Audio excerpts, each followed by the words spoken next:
Chapter 701, Dead Wizard's Diary. The sun shone brightly. Another year of spring had arrived. Half a year had passed since Saul's advancement to the third rank. During these 6 months, the borderland had truly been thrown into chaos. The Firefly Lord Herbert had suddenly died from mutation, the Wind Sprite Payer had mysteriously disappeared, and the impact of Dreammaker Clark's death still hadn't completely settled. Most of the settlement's factions had launched into a resource war. Only the area around Rhine Lake remained relatively peaceful, because this was where the borderland's current only third-rank wizard resided. Initially, only some nearby small factions came to seek Saul's protection. Most others remained in a wait-and-see mode. 3 third-rank wizards from different factions had jointly governed the borderland. So many people wanted to see how the Tribunal and Stargate Council would react.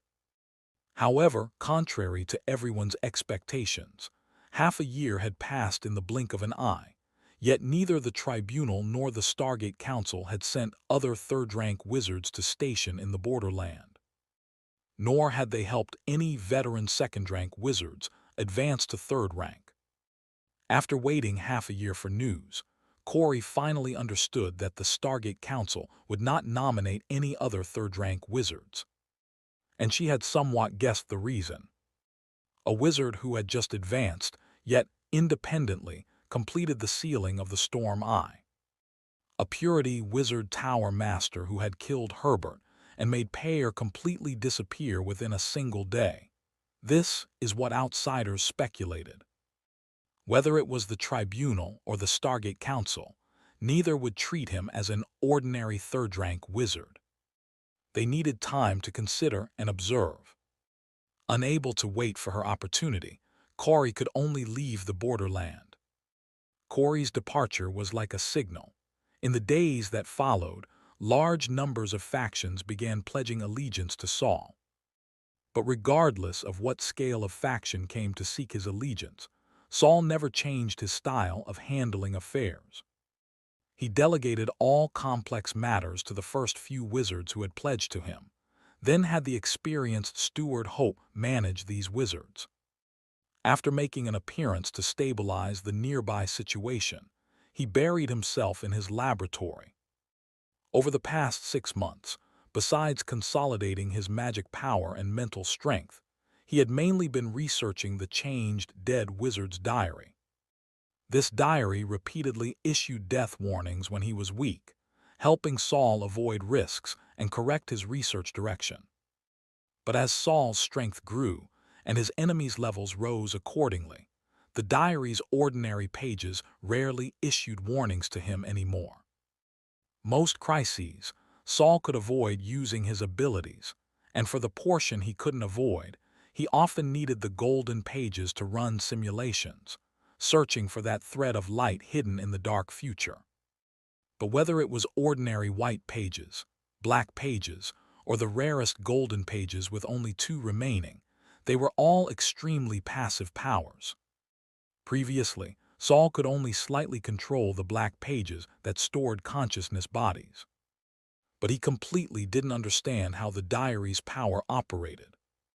So, although the dead wizard's diary had become Saul's locator after saving him much learning and research time, if Saul continued to be unable to understand the diary's power operation mode, he couldn't further master control of his locator. In the future, this would be a major hidden danger. To quickly master the power he possessed, after stabilizing his strength, Saul had been continuously studying the diary. On the day after his birthday, Saul finally found a thread of opportunity to unveil the diary's mysterious veil. At this moment, Saul stood on the top floor of the Purity Wizard Tower. Through the floor-to-ceiling windows, he could see Rhine City under construction outside the Mushroom Forest. Because Saul preferred quiet, the Rhine City across from him was quite far from the Wizard Tower.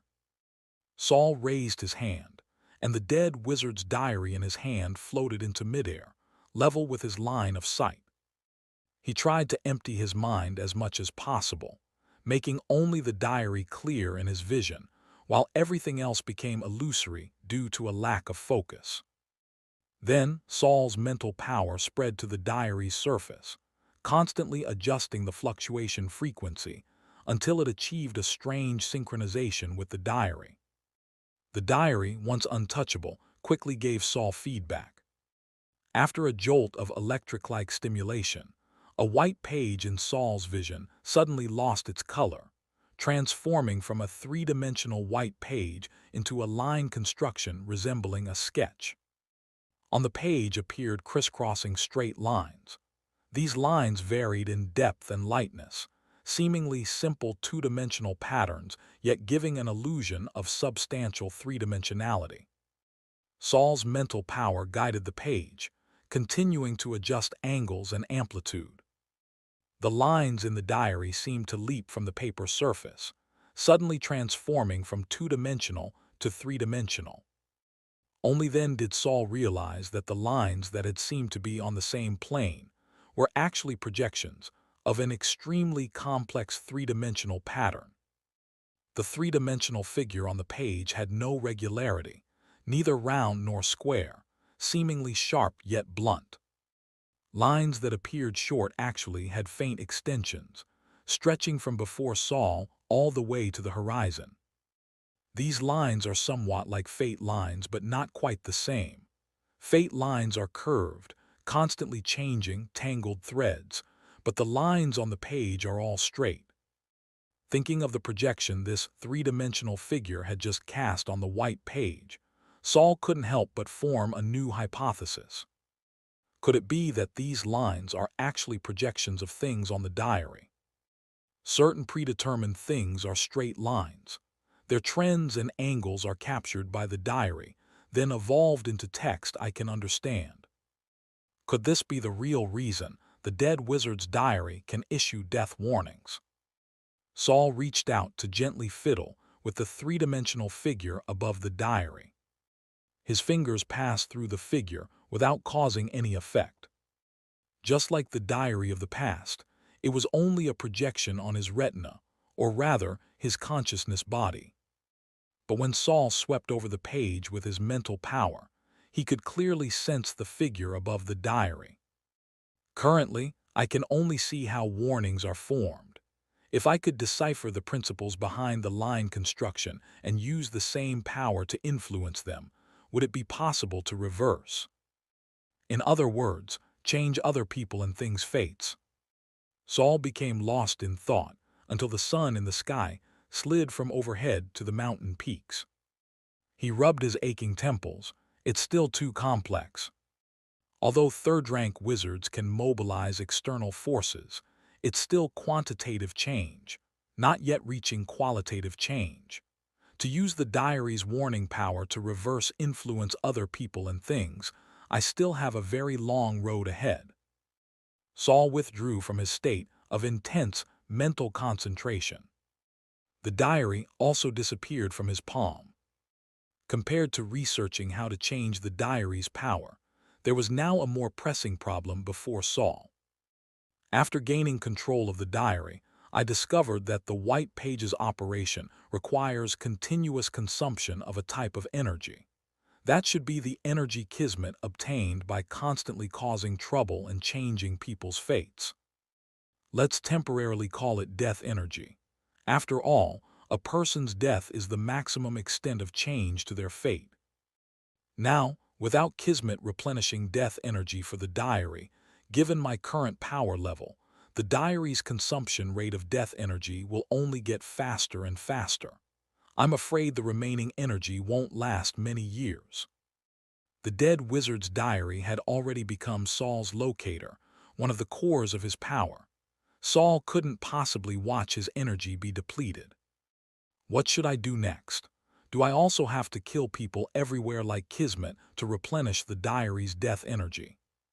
Chapter 702, Evil Thoughts. Thinking of the death traps Kismet had created one after another, Saul recalled a scene he had witnessed when using nightmare butterflies to observe the diary's history. In that historical segment, one of the diary's former owners was sitting atop a mountain of corpses, holding the diary and sighing. He must have killed vast numbers of people for death energy. Looking at the mountain piled high with bodies, he had probably killed enough people to populate an entire continent to reach such a scale. Saul asked himself, did he want to become the next Kismet or become an existence like the diary's previous owner? Without needing much thought, he already had his answer. Kismet didn't have a good life at all, and the diary's previous owner obviously abandoned the diary that required countless people's sacrifice in the end. Saul had no intention of following his predecessor's old path. Moreover, regarding how to replenish the diary's death energy, he vaguely had a new idea forming in his mind. Saul left the Wizard Tower's 5th floor, walking down the spiral staircase. As Saul moved, several eyes sprouted from the walls as if in a stress response. They would drill out from inside the walls when Saul approached, then close their eyelids again when Saul left, hiding as if they never existed. When Saul reached the 3rd floor, a mouth suddenly sprouted from the white door that matched the Wizard Tower's color scheme. "Tower Master." The mouth enthusiastically greeted Saul, but before getting Saul's response, the door it was on was pulled open from inside. Byron's wooden face appeared, his eye sockets full of dark circles. "Perhaps we could recruit some assistants." Byron wore specially made black wizard robes, with steel needles stuck all over them. "We also need to purchase a new batch of test subjects." Saul smiled. "Just discuss these matters with Hope. He'll help you contact Jiaji Agu." Byron bared his teeth. "I need apprentices and true wizards to cooperate in experiments." His smile gradually distorting, Saul asked helplessly, "Senior, are you still researching the inertization formula? You should put more thought into advancement too. I can't be certain when the borderland will experience another black tide pollution outbreak." Byron's small-scale black tide inertization experiments were complete, but he had been unable to expand the inertization's range of influence. At most, he could only treat one person at a time. Later, Byron temporarily gave up expanding the inertization's range and began researching the reverse experiment of inertization. That is, reactivating already inertized black powder back into black tide, carrying powerful pollution. Saul had repeatedly advised Byron to focus more on personal advancement, but Byron could be terribly stubborn sometimes. He had buried himself so deep in black tide experiments that he refused to climb out of that pit. As a result, over all this time, his magic power hadn't changed much. However, his mental strength had gradually become more resilient through the repeated cycle of being polluted and treated by Saul. "Don't worry, I know what I'm doing." Byron brushed it off with his usual excuse again. "I need several assistants for long-term experimental cooperation. They might need to live in the Wizard Tower, or if you find it inconvenient, I could also move to the Mushroom Forest." "No need for the trouble." Saul waved his hand. "Although my Wizard Tower isn't particularly spacious, housing another dozen or so people wouldn't be a problem. Besides, I released the mouths and eyes from the interlayers precisely, so there would be monitoring when others enter the Wizard Tower in the future." Saul thought for a moment, then continued, "I'll be going out in a couple days and will take Agu and the others with me. Before then, I'll arrange assistance for you." Byron nodded, not asking where Saul was going. If Saul needed him, he would be called. With their exchange complete, Byron didn't waste a moment, directly closing the door and returning to continue his research. The mouth on the door continued talking. "Tower Master, good evening. Do you need me to open the door for you?" "Tisk." Saul pulled his mouth corners in disgust. "Been out for so long and still doesn't have a bit of brains." The mouth on the door laughed hee-hee, revealing yellowed, sharp teeth. "You're absolutely right." Saul continued downward, the eyes in the walls following him down like a string of colored lights. When he reached the first basement level, A mass of black mist blocked the stairway, completely obscuring the next level.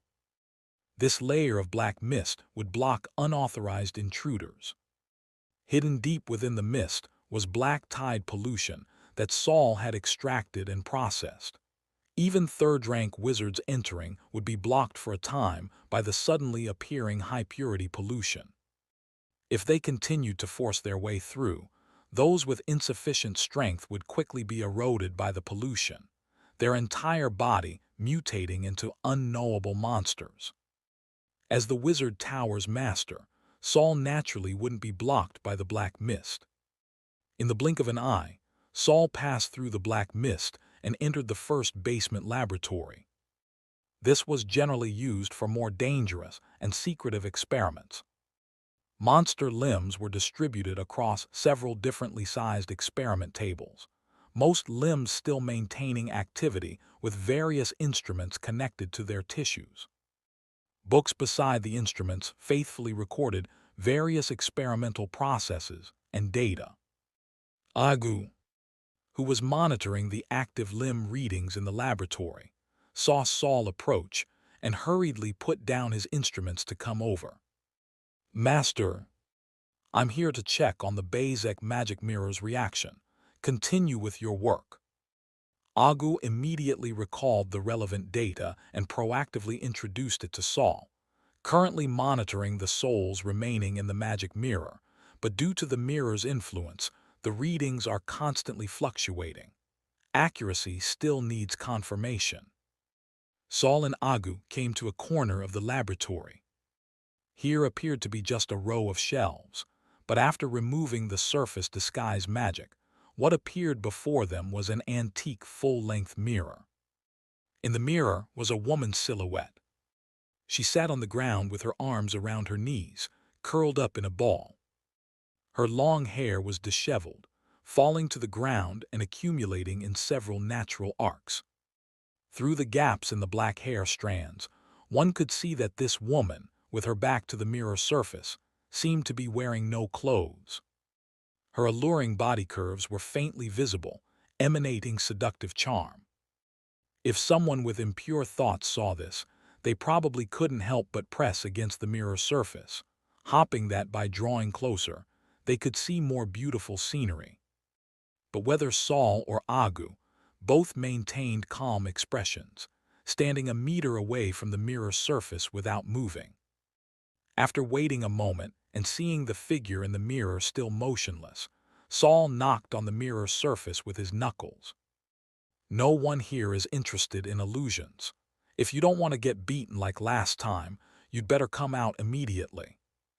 The Bezek magic mirror's surface rippled with water-like waves. When the ripples stopped, the original woman's silhouette disappeared, replaced by a mass of white smoke that constantly expanded and contracted. Suspended in the center of the smoke was a human head very familiar to Saul. It was Payer's face. But when this face opened its tightly closed eyes, the rich malice emanating from those eyes almost seemed to materialize and drill out from inside the mirror. "You finally came." The face of Payer in the mirror was extremely gloomy. "Can you sense Payer's consciousness now?" Saul ignored the resentment from the person in the mirror and asked calmly. "I told you." The head suddenly lunged forward, then crashed against the mirror surface with a bang, unable to break through. "I want to devour 99 women's souls, otherwise I won't help you contact that fool." Saul crossed his arms.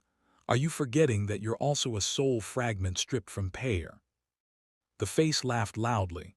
"What do you understand? I actively left her, left that waste, that fool. She doesn't look particularly smart either." Agu covered his mouth with the back of his hand and complained to Saul in a not very quiet voice. But Saul didn't continue joking with Agu. "She's the evil thought stripped from Payer. This kind of mindless frenzy might just be one layer of her disguise. Don't be deceived. Everything according to the rules." Chapter 703. The Ability of Black Pages. In the mirror, the soul belonging to Payer also heard the conversation between Saul and Agu. Her expression didn't change in the slightest, as if she didn't care about Saul's opinion of her. Saul raised his left hand, pressing it against the mirror, his mental power following the mirror surface into the mirror's interior. You're also Peyer. Don't you want to contact the other half of your soul? After returning from the prismatic world, Saul had lost the ability to go there again. Until recently, the Bezek magic mirror that had been stored with him suddenly showed abnormal reactions. Only then did Saul discover that the strand of Peyer's soul stored in this mirror had actually developed autonomous consciousness after long-term separation from the main body. Through difficult communication, he was delighted to discover that this soul condensed with evil thoughts could vaguely sense the missing pair. However, when Saul asked her to further attempt communication with the distant pair, she was very resistant and demanded to devour large quantities of souls. And they had to be newly dead, sufficiently clean souls. A thoroughly evil character setup. Although with Saul's current status and strength, let alone 99 newly dead souls, even 99 living people could be easily obtained. But Saul had no intention of making this deal with the evil thoughts pair. The consciousness of the evil thoughts pair lacked humanity and the moral foundation formed through years of life experience, so she couldn't be treated as a normal, independent individual. Moreover, Saul had no intention of being led around by the nose by an incomplete soul. Contact her for what? It would be better if she couldn't return. The evil thoughts heard Saul's words and sneered. If she comes back, she'll just lock me up. Since I already have my own consciousness, I never plan to merge with her again. Agu sighed softly. Soul division always has such hidden dangers. I was the same way initially.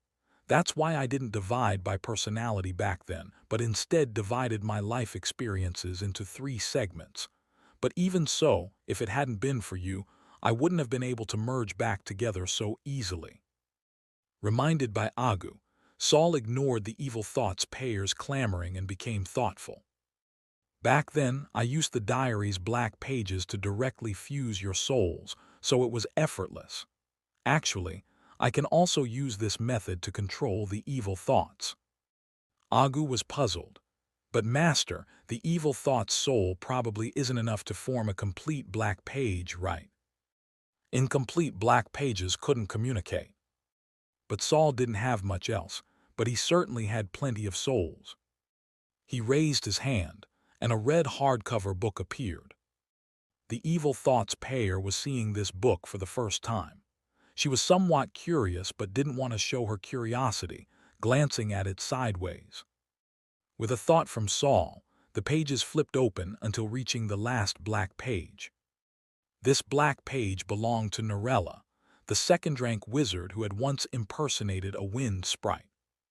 Saul hadn't originally intended to keep her, so the current Narella was on the verge of disappearing. Although Narella's soul was anxious, Saul had sealed her perception of the outside world and ability to actively communicate, so she could only watch helplessly as she walked toward the end of death and disappearance. Watching death approach step by step was incredibly maddening. Yet being on the black page, she couldn't even collapse and cry. So when Saul opened the black page containing Narella after a long time, she truly wished she could immediately kneel down before Saul. "Sir, please save me. I don't want to disappear like this." Narella's handwriting was already so faint that it was barely visible. Saul pointed his index finger at the page, inputting some soul energy into it. "I want to make a deal with you," Saul began his guidance. "I need to control a soul fragment.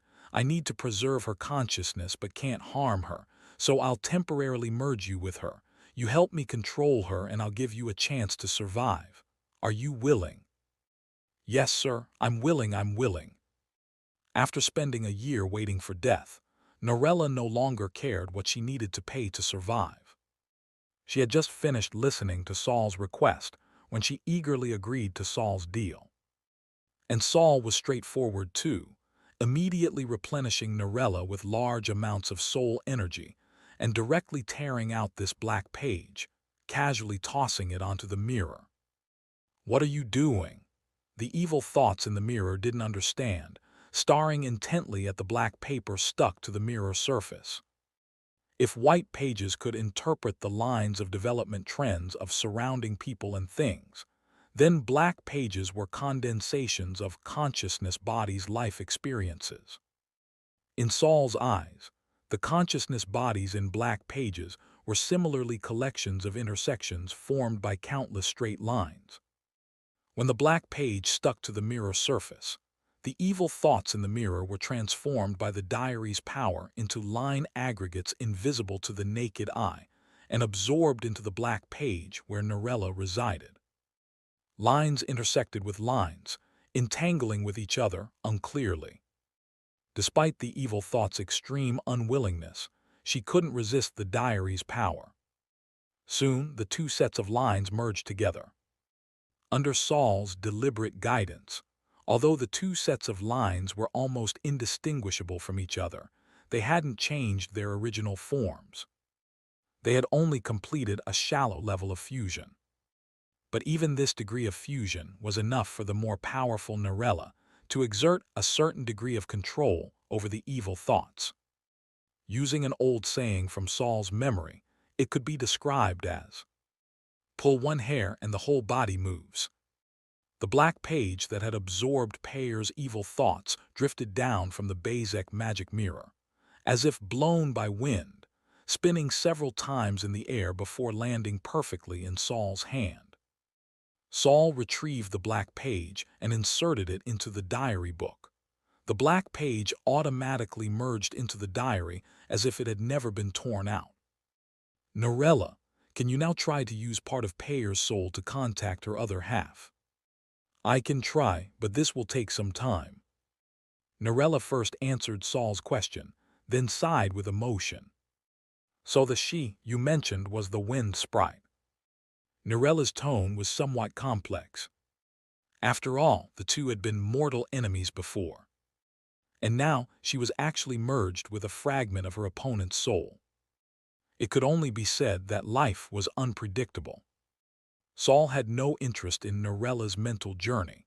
In any case, he had now fulfilled his promise and let Narella survive.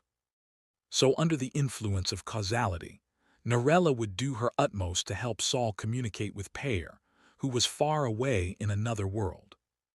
As long as he could contact Payer, Saul believed he could better understand that mysterious prismatic world full of fate lines. The power level of that world was much higher than the wizard world he currently inhabited. It was also the advancement path beyond the fourth rank that Saul sought for himself. The experience of facing death to find life in the Black Tide's storm eye had completely changed Saul's somewhat conservative thinking. He was no longer satisfied with his strength remaining at a certain stage, and had begun setting his sights on higher places. So high that even this world couldn't reach such heights. Watching Narella fall silent, Saul snapped the diary shut with a pop. Then the diary faded until it disappeared. Agu looked at Saul with even more respect, even carrying a trace of worship. The evil thoughts in Narella haven't completely merged yet. They belong to a special type of one soul, dual consciousness. Check the books in the Wizard Tower to see if there are any precautions needed for this special spiritual body. Yes, Agu hurriedly agreed. Saul exhaled. Phew, well then, let's go see little Algie next. Chapter 704, Violent Little Algie. After Saul's advancement to third rank, if there was one companion who had changed the most, it was little Algie, whom he had planted underground in the Purity Wizard Tower. In the Golden Pages simulation, little Algie had once mutated into a giant tentacle monster due to Black Tide pollution. In reality, because of Saul's seal, the Black Tide hadn't erupted on a large scale. However, when Saul finished dealing with matters outside and returned to the Purity Wizard Tower dragging his weary body, What greeted him was a room packed full of massive black vine-like tentacles. Little Algae had rioted. Through Saul's emergency rescue, Steward Hope, who had nearly been crushed into pulp, was barely saved. And Hope's first words upon being rescued were, "Camus ignited Little Algae." Saul squeezed through the gaps between the massive, thick tentacles and finally made it to the second basement level, where he finally understood what ignited meant. There were no actual flames on the second basement level, but numerous pale souls seemed bewitched as they rushed one after another into Little Algae's root system. And every time a soul entered Little Algae's body, the black tentacles would grow stronger. A small basement room could no longer contain more than a dozen tentacle appendages, nearly a meter in diameter. The ground had sunk, the floor was torn apart, and the first basement laboratory looked like it had been hit by a hurricane, with everything scattered across the floor. The fragile glass instrument had been smashed into pieces.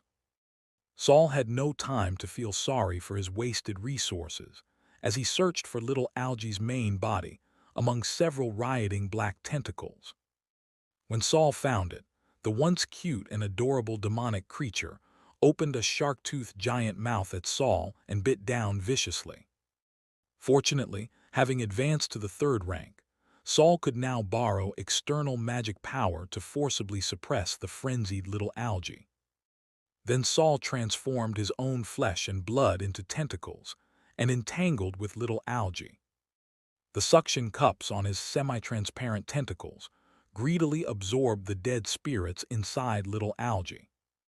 However, Little Algae itself fed on death, and the spirits entering its body were quickly digested. Saul could only absorb souls that had just entered Little Algae's body. In the end, Saul had to combine the power of nightmare butterflies and consciousness space to finally calm the rioting Little Algae. However, Little Algae's size could never return to its original dimensions. It was like a stomach that had been overstuffed, losing its elasticity and being expanded several times over. Breaking from his memories, Saul came to a corner of the first basement laboratory and used his mental power to open the ceiling formation on the ground. The pitch-black formation that had merged with the floor rotated clockwise and cracked open an entrance in the center.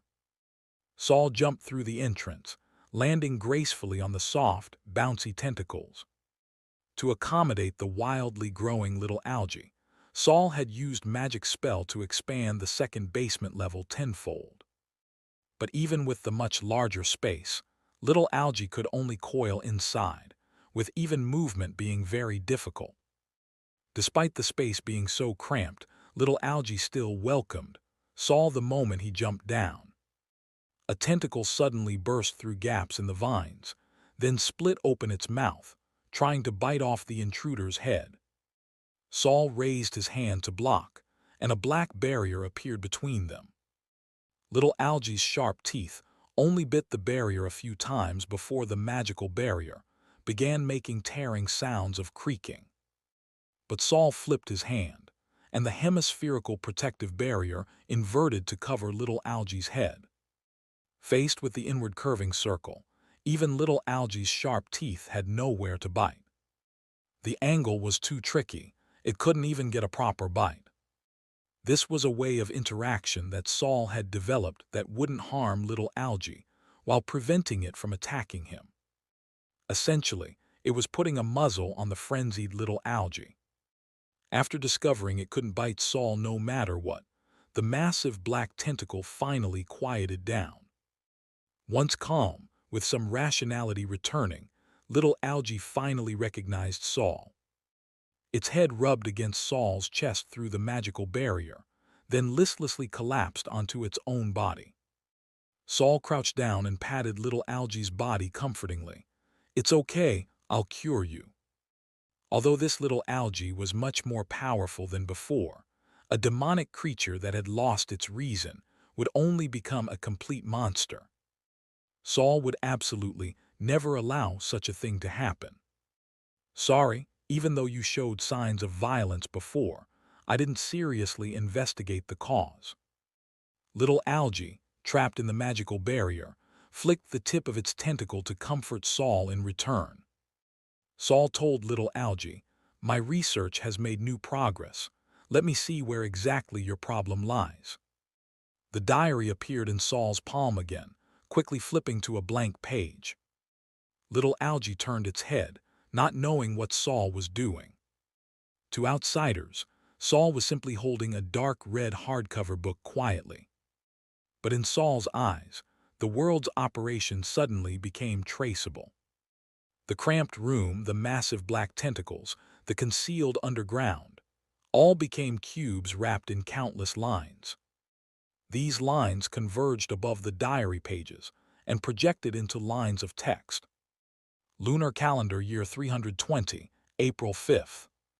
If the foundation of pain is not resolved, then tragedy will only continue endlessly. But when you desperately try to approach the truth, you'll discover the truth is a weight you cannot bear. Saul looked at the text in the diary and frowned. Too abstract. After gaining control of the diary, Saul had transformed the completely passive death warnings into a form of death exploration. But precisely because it was exploration lacking clear targets, the answers he sought became even more vague. Saul made adjustments to the diary and finally reacquired information from the surroundings. Thinking of the source mentioned in the diary, his gaze fell beneath Little Algae. The numerous souls that had originally invaded Little Algae came from underground, but they weren't the undead from Rhine Lake. They came from deeper underground, just like Camus had originally. Although these souls weren't as powerful as Camus, they were numerous and all contained black tide pollution within them. Using themselves as nourishment to invade Little Algae, they seemed to be planning to transform Little Algae into a monster. After Saul had initially controlled Little Algae, the undead continued to emerge from underground. It wasn't until Byron and he used the inertization formula to jointly seal the underground that Little Algae was prevented from being continuously polluted. It seems the source affecting you is still underground. But whenever Saul wanted to enter the underground to investigate, the diary would issue death warnings, preventing him from taking risks. Although Saul had once broken through the diary's death warnings, that was only under desperate circumstances, after trying multiple methods and finding a thread of hope among numerous death scenarios. But now, he naturally wouldn't casually risk his life in unprepared dangers. Saul adjusted the diary, letting its power attach more to the underground. This time, the text in the diary changed. Lunar calendar year 320, April 5th. The tower is built on a cliff about to collapse. Danger is destined to come, but if you don't bring the key to touch the devil's box, it at least won't be opened so quickly. Before you prepare the antidote, going to grab the viper's tail will result in a very surprising death. Chapter 705, Initiative. Snap. Saul closed the diary. Still a death warning. It seems there really is a very dangerous secret hidden beneath the wizard tower. He shook his head and chuckled mockingly. What other secret could it be? Black tide anchor points the abyssal eye, nothing more. On the ocean across the planet, there was an abyssal eye capable of destroying continents. And the abyssal eye that had sunk toward the planet's core had already changed the entire celestial body's form. Some wizards living in this world attempted to escape through stargates, while others were still trying to prevent the black tide from fully erupting. Combined with Camus's words and the diary's hints, the trend of the abyssal eye descending upon the borderland and destroying everything could no longer be stopped. The tribunal's various measures were probably all in vain. And the Stargate Council, coveting the Stargates, might not be able to escape to safe worlds either. The opening of Stargates might even bring unknowable disasters. However, although Saul was now powerful, he still couldn't influence the tribunal and Stargate Council. Fortunately, the diary hadn't given a warning of certain death. It told Saul to prepare an antidote, although Saul didn't know what the antidote specifically referred to. There were only two possibilities. It could be the ability to resolve the Abyssal Eye, or the ability to escape the danger of the Abyssal Eye. And Saul planned to pursue both approaches. He withdrew the magical barrier and patted the tip of little Algy's tentacle. In a few days, I'll be going out on a trip. Little Algy raised its tentacle tip. I can't take you with me. Don't worry, I won't abandon you. Right now, I can't eliminate the black tide's influence on you. So I plan to change approaches and make you stronger yourself, relying on your own power to overcome the pollution. Saul stood up among the overlapping tentacles. When I come back, I'll bring you something delicious. After comforting little Algy, Saul left the second basement and sealed this underground chamber. He was preparing to leave the wizard tower, and besides him, few people could control the frenzied little Algy. Sealing it up was safer. Next, Saul spent 5 days quickly selecting several wizard apprentices and first-rank wizards to enter the Purity Wizard Tower. Most of these were people he had treated, those already polluted by starry eye contamination. There were also wizards with good talent and clever minds who were recruited. This way, even when Saul was away, the Purity Wizard Tower could maintain normal operations. Byron had originally wanted to go out with Saul, but Saul entrusted all the newcomers to him. Just figuring out how to settle these newcomers and distribute experimental tasks would be enough to keep Byron busy for some time. One morning, Saul finished a night of deep meditation and called all the consciousness bodies to the circular platform atop the wizard tower. Anne had nothing much to do lately. She wasn't research-oriented talent, and after the borderland became somewhat stable, she was even more idle. She also didn't like participating in Rhine City's construction. Having once been a core figure in a noble family, after death, she had grown tired of scheming and plotting. Now she wandered around the wizard tower daily like a security guard. She also liked pestering Saul, but unfortunately, Saul had become even busier than before after advancing to 3rd rank. And it was the kind of busy she couldn't help with. Today, when Saul suddenly paused everyone's work and said he was taking them out on a trip, Anne was exceptionally excited. However, Herman beside her looked somewhat distracted. "What's wrong with you?" Anne nudged Herman with her elbow. Unexpectedly, Herman didn't answer Anne's question but suddenly walked up to Saul, who was communicating with the giant bird Diu. "Master." Saul tilted his head slightly, his hand still stroking Diu's feathers. Herman gathered his courage. "For this trip, I'll just stay in your diary the whole time." Saul's movement stopped, and he turned to face Herman directly. Herman's gaze was full of determination.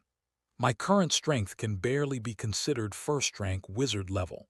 My knowledge isn't as broad as Agu's, and my combat ability can't compare to Anne's. So I'll stay in the diary. Maybe I can help you." "No need." Saul suddenly cut off Herman's words harshly. "I don't need any of you to sacrifice yourselves anymore." His voice was equally firm. Anne suddenly bit her lip, feeling somewhat pained.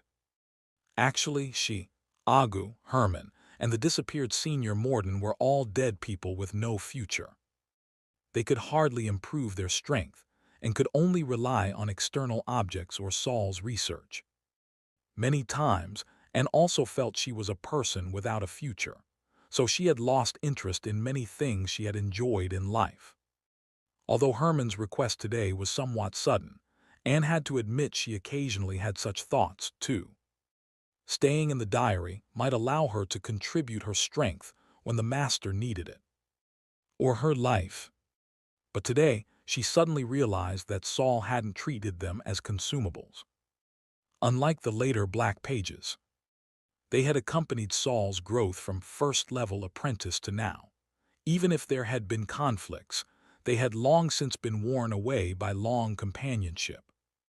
Anne straightened her chest. For some reason, she suddenly felt more motivated to live. She stepped forward and hugged Saul's arm, then rubbed against it. Saul's mood had been somewhat dim thinking of Morden, but Anne's actions immediately broke his defenses. "What are you doing now?"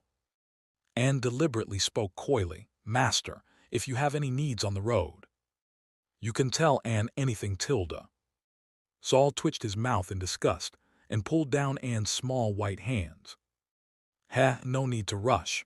You'll all be plenty busy in the future." After speaking, Saul directly returned the 3 consciousness bodies to the diary.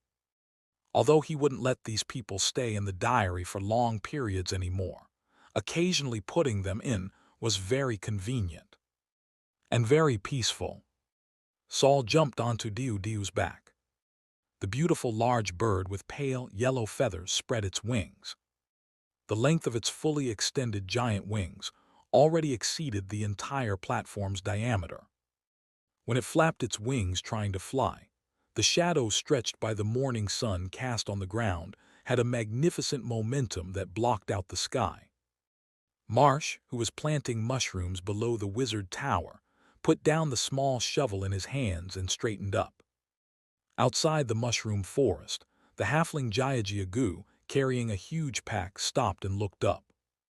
In the newly built Rhine city, Brando, who was buzzing in an argument with other wizards, looked toward the wizard tower and adjusted his helmet. Diudiu's takeoff almost startled all nearby wizards. News that the Borderlands' current only third-rank wizard was leaving his base gradually spread. Then, news of Saul's first departure from the wizard tower, after advancing half a year ago, quickly spread to more distant places. However, these people spreading the news didn't know that after Saul openly mounted the giant bird Diudiu and left in front of everyone, he soon disappeared from the bird's back, leaving only an illusion flying into the distance. The disappeared Saul had teleported and appeared near the Old Days Manor, which hadn't been visited for a long time. He let Diudiu continue flying southwest, while he would meet up at the Hanging Valley entrance in a few days. After Saul teleported and landed, a figure walked out from inside the Old Days Manor. It was Eid, the first-rank wizard who had been saved by Saul twice before. "Tower Master," he respectfully bowed to Saul, his eyes burning like flames. Chapter 706, Behind the Seal. Unlike his master Gorsa, Saul's teleportation ability had major limitations. His teleportation had to be connected to fate lines. He couldn't go wherever he wanted like Gorsa could. Before coming to the Old Days Manor, Saul had Eid come here in advance. Eid didn't understand that Saul needed him to be able to teleport directly here, thinking instead that he was being asked to explore. He began reporting his exploration findings to Saul. "Tower Master, I've checked this place. Since the last time the Storm Eye was sealed, no other pollution has been born. It's cleaner than most areas in the borderland." Saul nodded. "Have any other people passed by here recently?" There were people heading to Rhine City who passed by, but whether they were merchant caravans or solo travelers, they basically wouldn't approach this place. After all, this was once where a storm eye had erupted. Fearing hidden pollution dangers, ordinary wizards were unwilling to get close. Only Eid, having personally witnessed Saul's ability to cleanse pollution from his body, wasn't as wary of the Old Days Manor where a storm eye had once erupted as others were. Listening to Eid's report, Saul's gaze had already fallen on the dilapidated roof of the Old Days Manor. "All right, I understand. Now you should leave this place first. Don't tell anyone else that I'm here, if someone asks you about the Old Days Manor." Eid immediately picked up the thread. I'll say it's to assess the safety of nearby areas for Rhine City's development. Saul glanced at Eid. An eye sprouted from the other's forehead, then quickly disappeared. These people seemed to already treat him like a city lord. Saul didn't refuse. Although he wouldn't truly become some city lord or manage any city, he wouldn't forget he was a wizard. His future path would only lead through endless unknowns. Though this road was difficult and dangerous, at least when danger came, he wouldn't have to pray to the heavens. After Eid left, Saul entered the old days manor. The original rules here had been completely destroyed by the erupted Storm Eye. After the Storm Eye was sealed, this place had temporarily become very safe. In a few years, when the Black Tide's deterrent effect passed, people would definitely reoccupy this place. Slowly climbing the dilapidated wooden stairs and hearing the wood beneath his feet make sounds of splitting under the strain, Saul's body suddenly became light. When he stepped again, there was no sound of footsteps at all. He entered through the front door that had lost half its frame. The main hall and corridors were covered with unknown fungal threads. Some were grayish-white, others were black. A flash of fire passed through. Blue smoke immediately rose in the room as the fungal threads were burned to ash by the high temperature, revealing the originally spacious corridor. Now, Saul's control over magic spells was extremely refined. This fire that lasted only an instant burned away only the fungal threads without harming the surrounding walls or the old carpet beneath his feet. Following the familiar passage, Saul came to the manor's basement again. The manor's original owner had once undergone mutation here, dying in helplessness and despair. A giant rat had devoured the dead wizard and become the mastermind behind the entire manor. Everyone had once thought that solving the rat and the original owner's evil spirit would make this place safe. But later, black tide pollution still erupted here. Saul passed through overturned experimental equipment and came to where the giant rat had died. Only a patch of black stains remained here, giving no indication of what had happened. But when the diary appeared in Saul's hand, the surrounding tranquility immediately began boiling like heated water. As expected, the Storm Eye originally erupted from here. It only moved outside later, but the source is still here. After carefully observing the lines condensing above the diary, Saul raised his hand, and several black blades appeared around his body. He pointed forward with his index finger. The black blades beside him immediately plunged underground. Like cutting through tofu, they dug out a large pit in the ground within a few breaths. The ground beneath Saul's feet quickly collapsed, but he remained standing in his original position, floating motionless in the air. After digging down about 3 or 4 meters, a strangely shaped disc appeared before Saul. Only then did he descend, raising his hand to brush away the dirt on the disc. The disc felt extremely cold to the touch, as if he had plunged his hand into the deep sea at midnight. This is the influence of the ice lock formation. Saul quickly made out the hidden patterns on the disc. It became like this after sealing the Storm Eye. It seems it doesn't need anyone to watch over it. Saul had also learned much about the Borderlands' history during this time. Sealed Storm Eyes had never broken through their seals a second time. This seemed to be a special characteristic related to space. So these places where Storm Eyes had once appeared were no longer given attention. This was convenient for Saul, because he had come here today to cause destruction. I'm not very good with Earth attribute magic, however. Saul lightly stamped his foot on the ground. The soil beneath his feet and around him immediately flowed like mercury, gradually closing above Saul's head. Then the earth hardened, turning the pit Saul had just dug into an enclosed space. In this dark small space, Saul raised his hand to ignite several light orbs for illumination. then used magic power to directly draw magic formations on the 6 surrounding walls. These formations included Byron's inertization formula and functions to prevent energy leakage. At the same time, he borrowed partial content from the spatial transmission formations he had bought in Kauga City to reinforce the spatial stability of this small room. After spending most of the day on preparations, Saul took a deep breath. His entire body's flesh and organs instantly became transparent, then were absorbed completely by his black skeleton like water drops falling into a desert. A completely black skeleton, with only a white section between the left index finger bones crouched down again. Click, click, click, click. Without flesh and muscle, the bones connected by a mysterious force knocked against each other, making sounds like grinding teeth. The only white bone section on his left hand slowly pressed against the center of the ice lock seal.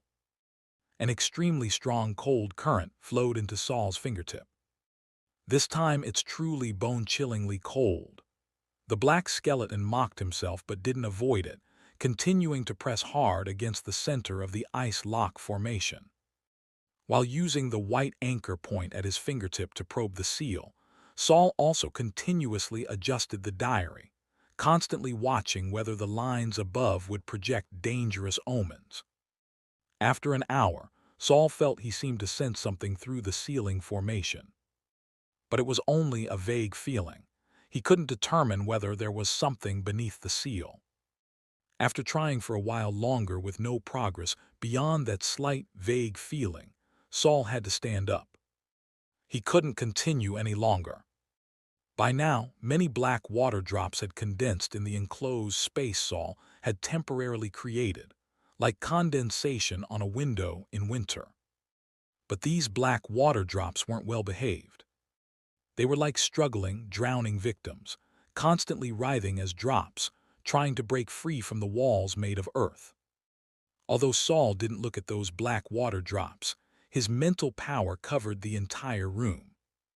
Through his mental power's perception, he could clearly see that several black water drops had already broken free from the walls.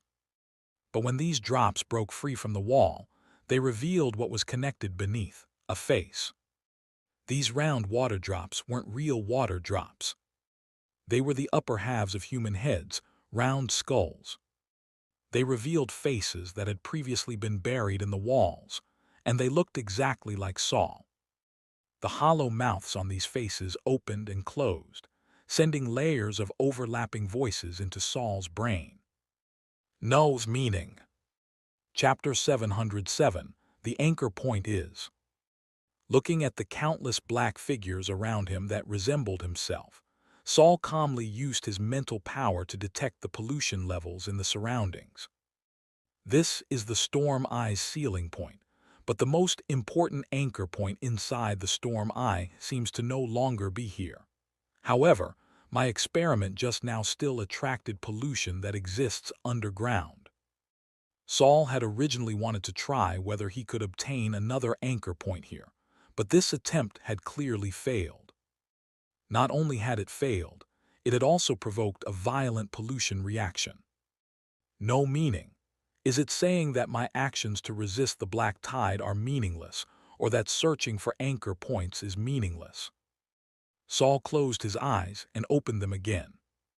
The black human faces on the surrounding walls turned back into black water drops. Everything just now had been an illusion. The pollution affected my perception. Although Saul quickly recovered, in this short time, large quantities of water drops had condensed on the surrounding walls and the ceiling and floor. These black water drops gathered together and, under gravity's influence, became streams flowing down or dripping from above Saul's head. More and more black streams accumulated into pools, gradually spreading toward Saul's position.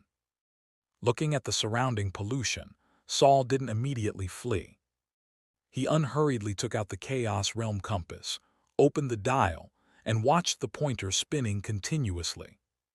Previously, when Storm Eyes appeared, he couldn't use the Chaos Realm compass to escape, because the storm eye's distortion prevented the compass from stably opening spatial transmission portals. But now, Saul had deliberately arranged space-stabilizing formations before experimenting. Even though extremely polluting black tide was appearing around him, it hadn't disrupted the compass's stability. Under Saul's control, a pulling force from another dimensional space appeared. He didn't immediately enter the chaos realm but waited a while longer. Only when the nearest black pool submerged his shoe soles did Saul's figure suddenly disappear.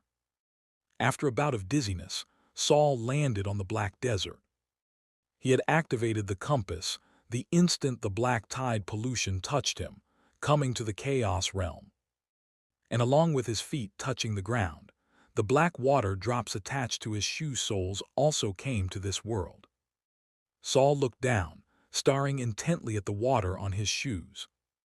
The water drops representing the black tide actually sank into the soil below the instant they touched the black sandy ground. The speed was so fast it almost exceeded Saul's visual dynamic tracking ability. Active black tide pollution disappeared the moment it arrived in this world. Saul crouched down and touched the ground with his hand. As dry as always, showing no sign that liquid had seeped in just a second before. Saul again sent his mental power underground. The result was the same as before. Mental power could hardly penetrate deep underground for exploration, and the limited range he could perceive gave feedback of complete deathly silence. No trace of black tide pollution at all. It's because the amount of black tide that entered was still too small. Like a drop of ink dropped into the ocean, it was quickly completely diluted and became invisible. His black bone hand slid gently across the ground. If during a black tide eruption, all the tide water was diverted into this world, could it still be diluted? The diary's warning clearly indicated that the black tide would completely explode someday in the future. Although this time shouldn't be very near, Saul had already begun thinking about how to deal with a fully erupted black tide. After all, he couldn't bring everyone to the chaos realm. This place was completely unsuitable for wizard life. But if black tide entering here could be immediately energized, then he could at least use the Chaos Realm compass to preserve the Purity Wizard Tower and surrounding areas. This was the second survival plan Saul and Byron had prepared after being unable to develop large-scale energization reactions. This black tide pollution is still too little. Saul withdrew his hand and shook it, flinging off the sand stuck to his finger bones. The sighing wall, black tide tsunamis erupt there at intervals. I could contact Master Gorsa to steal some pollution. Saul was pondering his schemes when he suddenly noticed the ground beneath his feet beginning to vibrate. He immediately flew into the air, staring at the ground. Such a strong reaction doesn't seem like the beasts hiding in the sand from last time. Could the penetrating black tide have triggered some reaction? If that's really the case, there must be some special existence hidden beneath this black desert. Initially, only the patch of ground beneath Saul's feet was vibrating, but soon this vibration spread in all directions, as if the entire world were trembling. Saul quickly spread his mental power, searching for Noah. But Noah wasn't nearby. He didn't know where he had run off to. With no time to notify Noah to leave, the ground had already been broken through by some massive object. The ground was pushed up into a slope, with stones and sand tumbling down. Not far away, the massive architectural portico Noah had built was also tilting, seeming ready to collapse soon. What is? Saul was originally staring at whatever was breaking through the ground below when he suddenly felt his left hand trembling uncontrollably. He quickly gripped his left palm with his right hand, then discovered that what was really trembling was the white bone attached to his left index fingertip. The anchor point is moving. Realizing that whatever was underground had caused an abnormal reaction in his internal anchor point, Semi-transparent gray tentacles immediately appeared on the surface of all of Saul's bones. These tentacles covered Saul's entire body in the blink of an eye, then continuously tightened and changed. A Saul with blood, flesh, and skin reappeared. When the anchor point at his fingertip was wrapped by newly grown skin, the violent trembling stopped. Although the trembling in Saul's palm had stopped, whatever was underground was still drilling upward. Finally, a white object broke through the black sand. It gradually emerged from underground, and the mud and withered root stems that had once covered it fell like a waterfall. When all the covering material had fallen away, Saul finally saw clearly what had emerged from underground. It was actually an incomparably massive, biological skeleton. It was entirely pale white, with a head-to-tail length approaching 100 meters. From the bone structure, this creature's body shape somewhat resembled a giant lizard. But at the same time, its back was also connected to two enormous wings. Also nothing but bones. This massive creature with only bones could move without relying on flesh connections, just like Saul. But no magical power fluctuations emanated from it. After completely breaking free from the Earth's constraints, the massive white skeleton flapped its wings and actually flew straight toward Saul. Seeing such a massive creature, Saul was also extremely shocked. But what surprised him even more was, Saul looked down at his left hand. If judging only by color and the bone surface texture, this skeleton is almost identical to the anchor point on my hand. Seeing the white skeleton about to crash into him, Saul immediately flew to one side, dodging its impact. But it nimbly turned in the air and flew towards Saul again. It seemed to have locked onto Saul, but he had already used the soul-devouring resin process by the stars to seal his left hand's anchor point. Why was it still pursuing him? Could it be that the so-called anchor points are actually the bones of this kind of creature? Then, does a creature's skeleton also exist beneath the abyssal eye under the black tide? Did the abyssal eye kill this kind of creature, or is it itself the abyssal eye? Watching the white skeleton charging toward him again with relentless determination, Saul narrowed his eyes. It shouldn't be able to sense the anchor point in my hand, but it's still attacking me. So what if I let it discover the anchor point in my hand? When the white skeleton was less than 5 meters away from him, its skull raised and massive upper and lower jaws opened, Saul suddenly raised his left hand. The skin and muscle on his palm receded again, revealing the finger bone. The massive white creature skeleton trembled violently, came to a sudden stop, and halted in front of Saul. Looking at the massive skeleton that had suddenly quieted, Saul couldn't help but murmur to himself, "Are you treating me as the same species?" Chapter 708, Death Judge. Lord Noah, we're surrounded by people from the Blackwater tribe and One-Armed tribe. Scorpion squeezed into the cramped tent, and before even reaching Noah's side, started shouting loudly. Such panicked behavior made all the warriors near the tent nervous. Noah put down the map of the nearby area he had spent a month drawing, gripping the charcoal pencil in his hand somewhat tensely. "How many of them are there?" Scorpion froze, then answered haltingly, I don't know, but definitely more than our warriors." Noah tried to make himself look calm, but he couldn't help taking small, sharp breaths. He couldn't help it. He was just a teenager in his teens. When Saul had left him a large fortune and resources and told him he wouldn't be coming for a long time, Noah had decided to go with Scorpion to his tribe. He wanted to spread Saul's title as Death Judge throughout this barren world, making everyone here become his master's believers.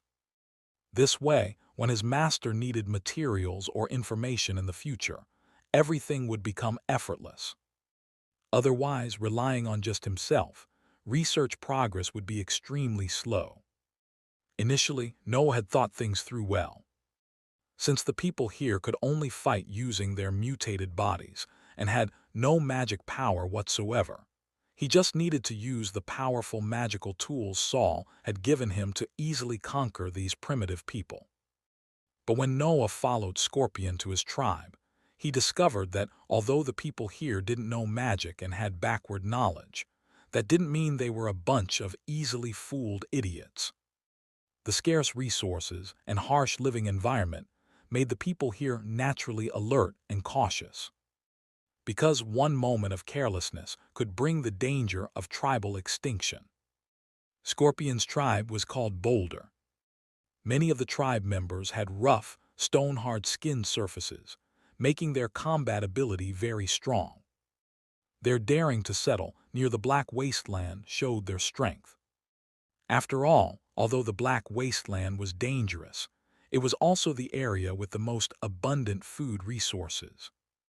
Just to make these people submit, Noah had been forced to use large quantities of magical tools, consuming quite a few magic crystals. Before he could settle down and establish a firm foothold, two tribes had suddenly united to attack the Boulder tribe. And their reason for starting war was simple: they didn't have enough food to get through winter. If they won, they could steal some food from the relatively powerful Boulder tribe.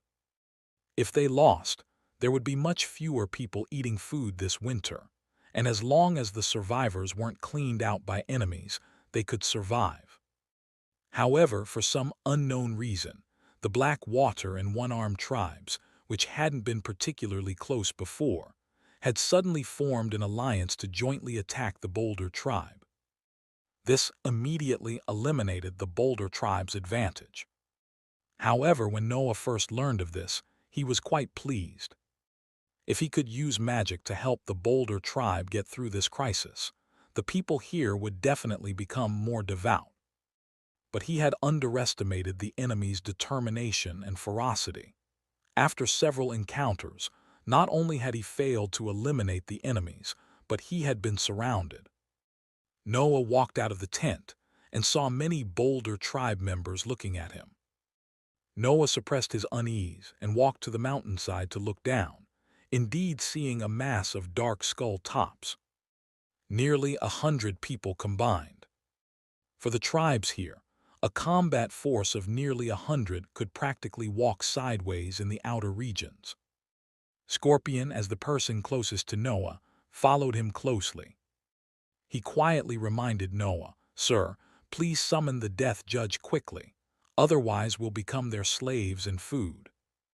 The people around also looked at Noah, with hope in their eyes along with some other complex emotions.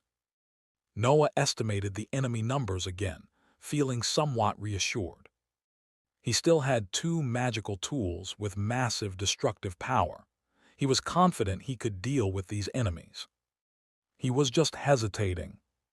These two highly destructive magical tools were given to him by Saul for life-saving purposes. Should he use them on the battlefield now and keep one just in case, or use them all to sweep away all enemies and establish prestige? However, regardless of what he chose, he couldn't let these people think he could easily summon the death judge.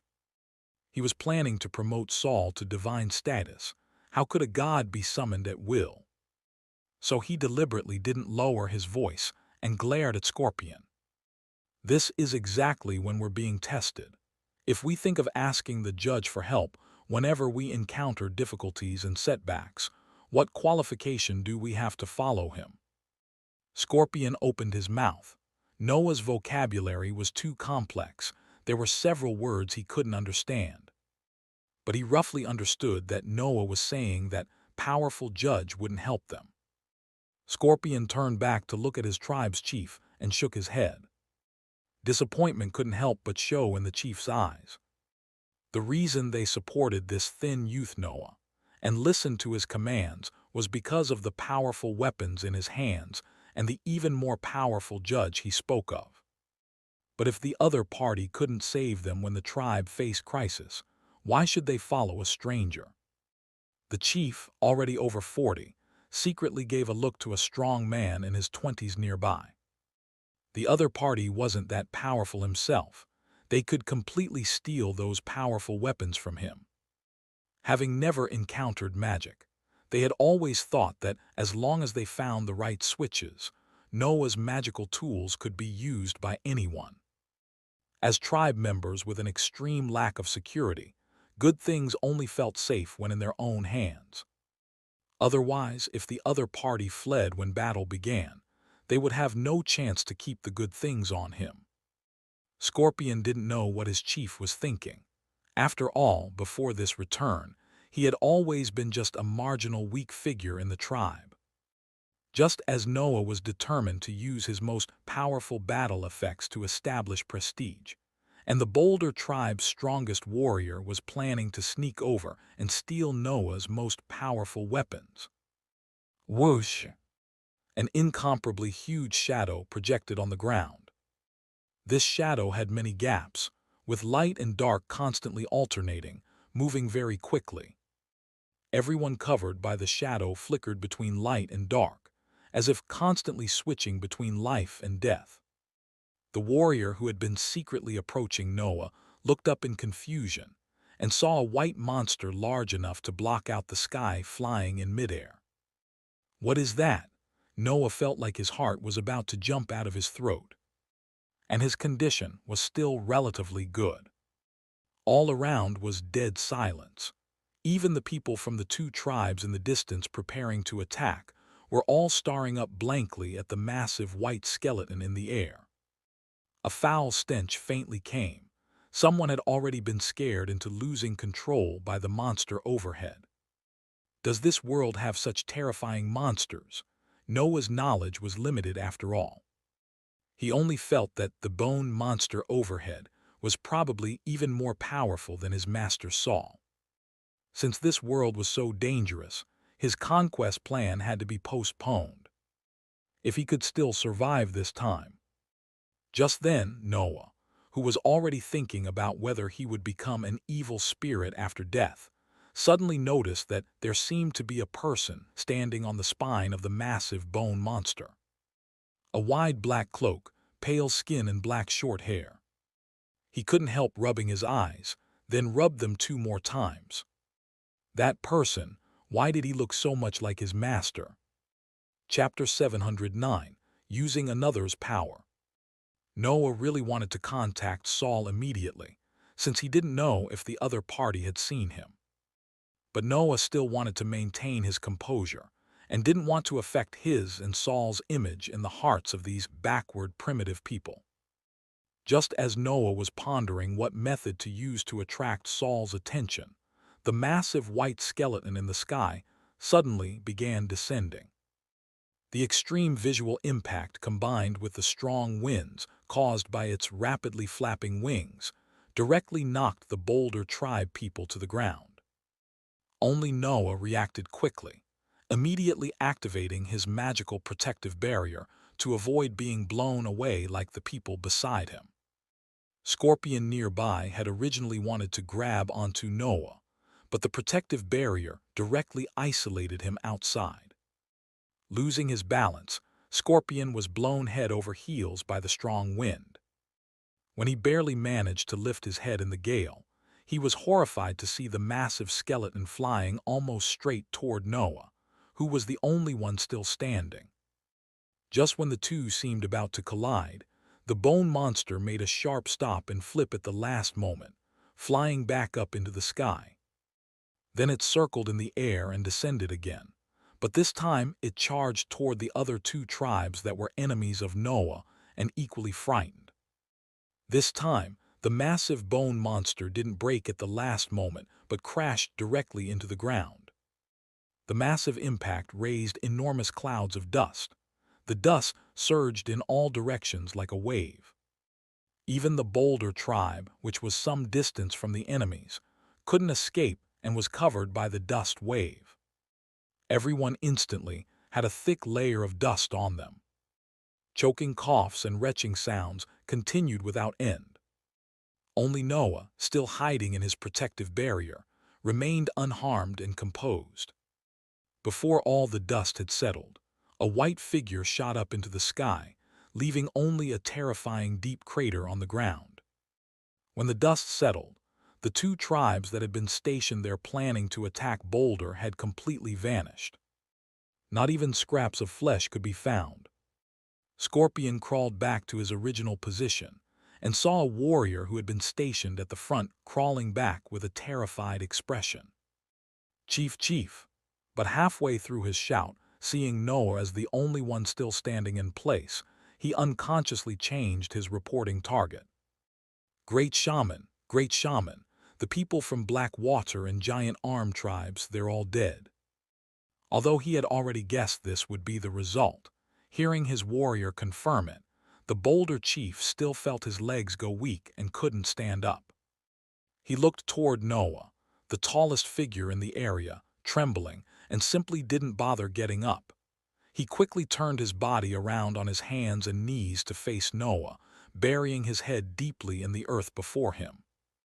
"Thank you, Great Shaman, for obtaining God's protection for us." Hearing this, the other tribe members quickly imitated the chief's actions, pressing their heads to the ground. Noah cleared his throat, secretly grateful that his wide apprentice robes concealed his constantly trembling legs. "Don't use the wrong name. You should simply call the death judge, Judge. Otherwise your loyal prayers cannot be transmitted to the death judge." "Yes, yes," the Boulder chief again led the change in address. "Thank the judge, thank the Great Shaman." Noah surveyed his surroundings. Even Scorpion, who had once been somewhat casual with him, was trembling with his head pressed to the earth. A blazing flame immediately ignited in his chest. It almost steamed through his entire being. The feeling was so wonderful that Noah had to desperately pinch his thigh to calm himself down again. "The judge heard our prayers, but he only helped you once out of consideration for your past ignorance. But if you think you can stop working and making efforts from now on and continue receiving the judge's protection, you're gravely mistaken. The judge once taught me, heaven helps those who help themselves.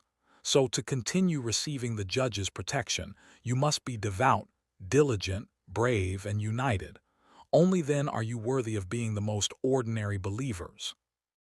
Noah organized some scattered teachings Saul had given him and preached to the people around him who had been scared out of their wits. He knew these people were just temporarily terrified, so he had to seize this time to imprint devotion to the judge in their hearts. At the same time, Noah was also sighing inwardly. Master's timing was really perfect. The first attack let these people experience a wizard's power and subdued the Boulder tribe. The second time directly annihilated all enemies, ensuring no one else would dare have small schemes. But Mentor's first descent really scared me badly. I almost couldn't keep standing. However, what Noah didn't know was that Saul wasn't actually cooperating with him. And that massive white skeleton wasn't acting according to Saul's commands either. In fact, Saul was currently fighting with that massive skeleton. After the monster skeleton recognized the bone at Saul's fingertip, it stopped attacking him, but it didn't show submission either. It clearly just treated Saul as the same species, and a small-bodied one that needed care, a cub. This creature actually wanted to use its massive, sharp teeth to pick up Saul by the scruff of his neck. Saul naturally wouldn't hand over his flesh and skin, directly jumping several times to land on the massive skeleton's back. He pressed down on the skeleton's neck, trying to force it back to the ground. This action seemed to enrage it. The massive skeleton spun in the air, trying to shake Saul off. But grayish-white tentacles extended from Saul's feet, firmly adhering to the skeleton.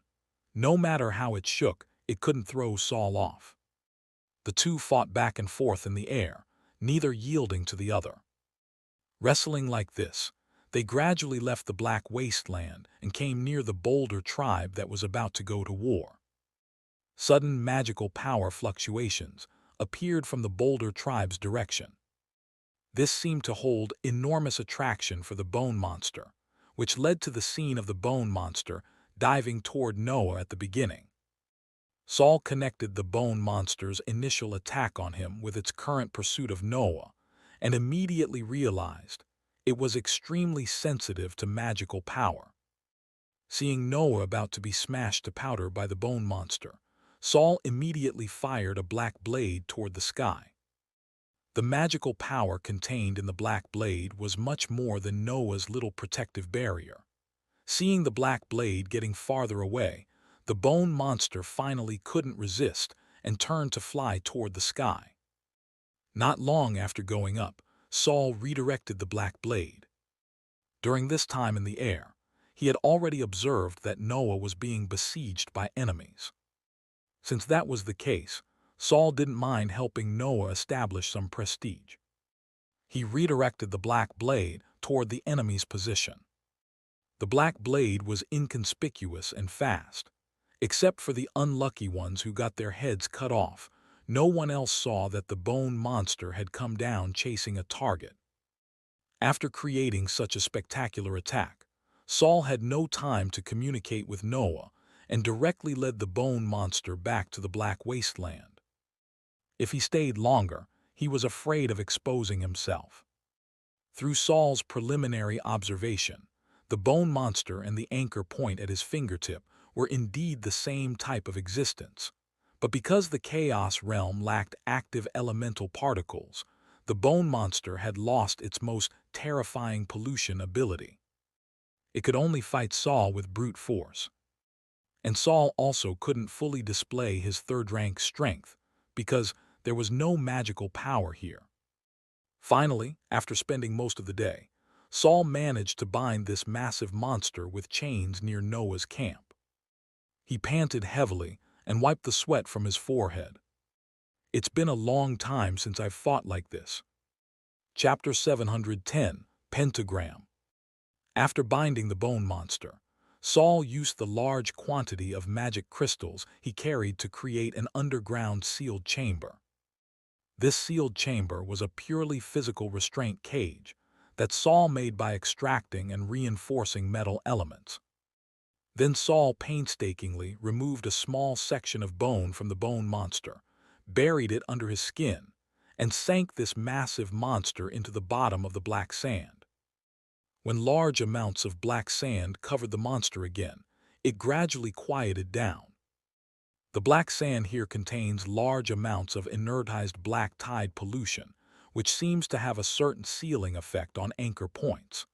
Looking at the quieted monster, Saul was also inspired. It seems Senior Byron's inertization experiments must continue even if they can't be scaled up. The black powder formed after inertization might save everyone's lives in the future.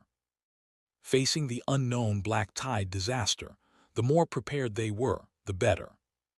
Saul left a message for Noah under the death gate he had built, then seeing that the day's cooldown period was up, immediately left the Chaos Realm. Returning to the original world, he was still in the old Days Manor's basement. By now, the enclosed room he had temporarily created no longer contained any black tide. The black tide that contacted me before was partially taken to the Chaos Realm, but there must be remnants here. Yet the room is now abnormally clean. As expected, when no storm eyes or anchor points appear, the black tide mostly hides underground, causing little pollution to people living here. This also confirmed Saul and Byron's research on the black tide. Saul had originally wanted to use the newly obtained white bone to probe the black tide in this room again, but after thinking it over, he gave up. He opened the sealed wall above his head and climbed out of the silent basement.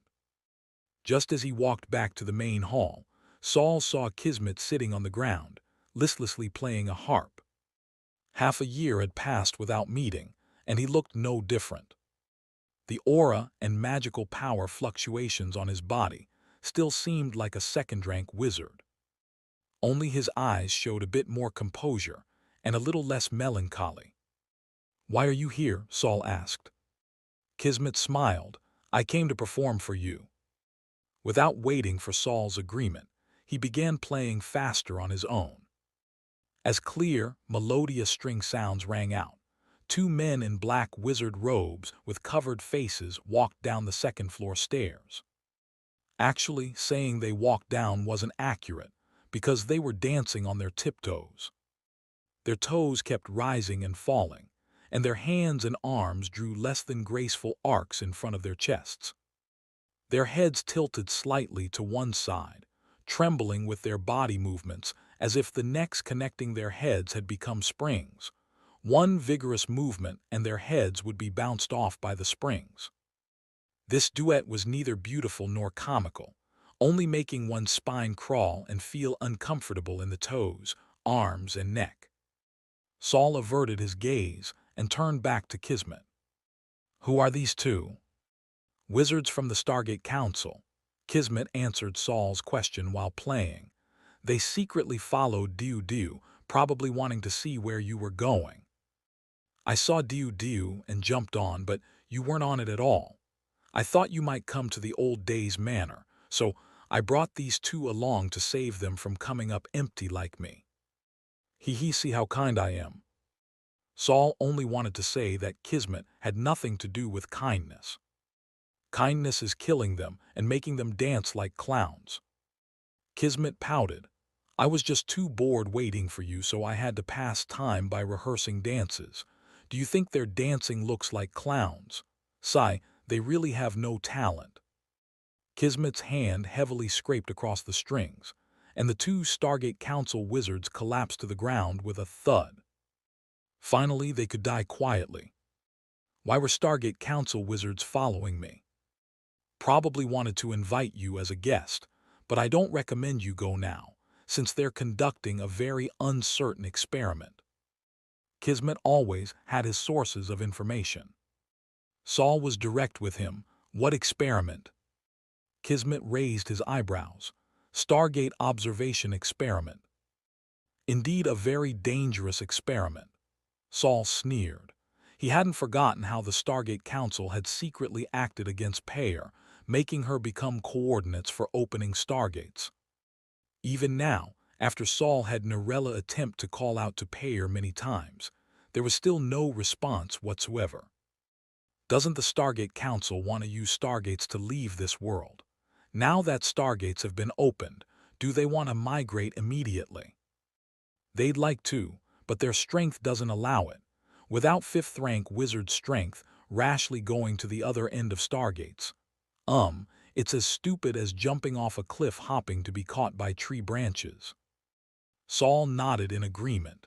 So they're currently probing, currently observing, and the next step will be sending people over, right? At this point, Saul paused. "Then I really should make a trip there." Kismet dramatically waved his arms. "It's very dangerous, master." Saul chuckled lightly. "Where isn't it dangerous?" Kismet laughed heartily, stopped pretending, stood up supporting himself with one hand, and pinched his fingers together to pull a scroll from his sleeve, bowing to extend it to Saul. "You're right. Since we want to advance upward, there's no place that isn't dangerous. So I think you're already prepared to open this scroll." Only after Saul solemnly took the scroll did Kismet stand up. "You don't know. To retrieve this scroll, I specially went to the burial sea beneath Sky City, diving into the most dangerous and darkest seabed to bring you this scroll that's been sealed and cursed for hundreds of years." He tugged at his collar, revealing blood-covered skin below his collarbone. Being able to leave unhealable wounds on a fourth-rank wizard's body, the burial sea was definitely a very dangerous place. "Do you need me to treat it?" "No need." Kismet pulled his collar back up with a grin. That was most likely fake. Saul hadn't forgot that he was also an illusion master. He looked down and opened the cylinder outside the scroll, pouring out what was inside. It wasn't parchment or silk paper. What fell from the cylinder was like a veil woven from extremely fine metal threads, flowing into Saul's palm like mercury. His fingertips felt something cool and delicate. Saul carefully unfolded this paper, woven from extremely fine metal wire. But there was nothing on it. "What is this?" Kismet said softly, This is the method for the previous owner of the diary. Oh, I'm talking about the method for a true owner like you to be promoted to a fourth-level wizard. The diary's previous master. The wizard who had created mountains of corpses and seas of blood, yet abandoned everything. Saul became much more cautious. He looked down again, his mental power already covering the metal wire paper. The next second, Saul's brain thundered with a shock, and a crooked pentagram appeared before his eyes. His eyes stung sharply, and he instinctively closed them. When he opened his eyes again, his hands were already empty. That pentagram pattern had appeared in his spiritual body. Only its color was extremely dim, as if waiting for someone to light it up. Chapter 711, Method of Immortality. The moment the pentagram pattern appeared in Saul's spiritual body, he already understood the essence of this advancement method. The diary's previous master had given this advancement method an apt name: death weaving. So this is how fourth-rank wizards differ from third-rank wizards. Saul stood in place dazedly, still rapidly digesting the knowledge that had entered his brain along with the pentagram.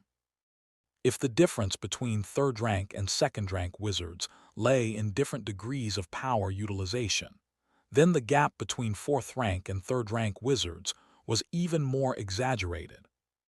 It was a level transition where even life forms had changed.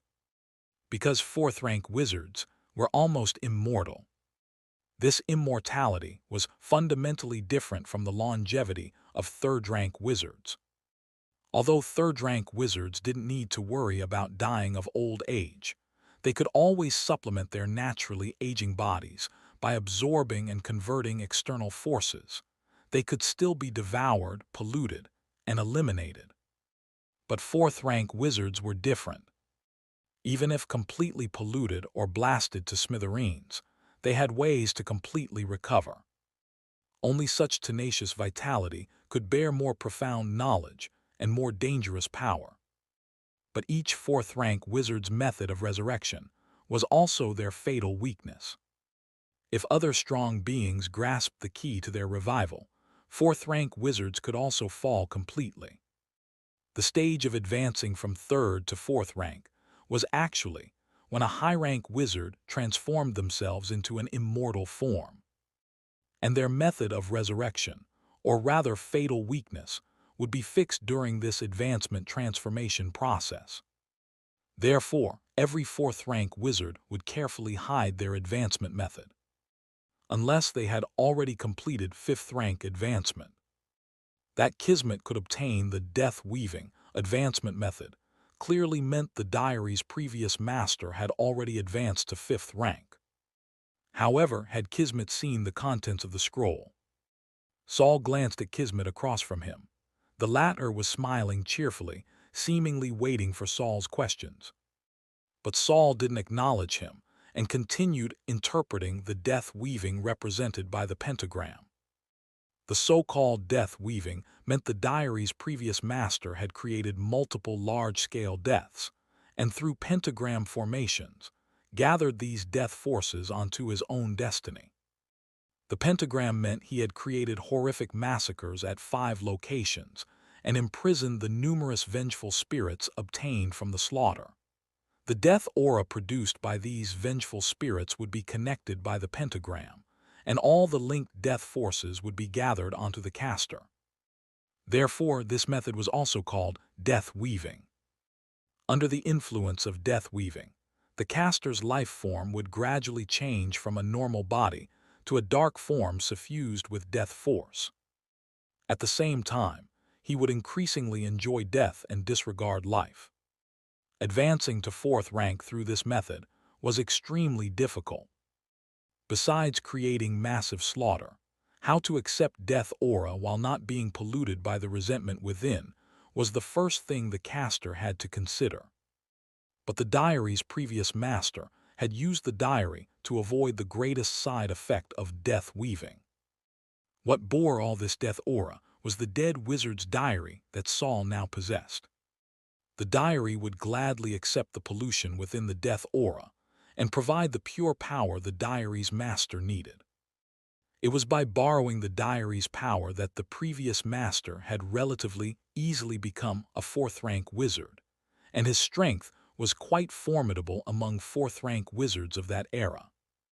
To kill a fourth-rank wizard who had advanced through this method, one would need to eliminate all vengeful spirits on the pentagram and ensure no new deaths occurred at the pentagram's points.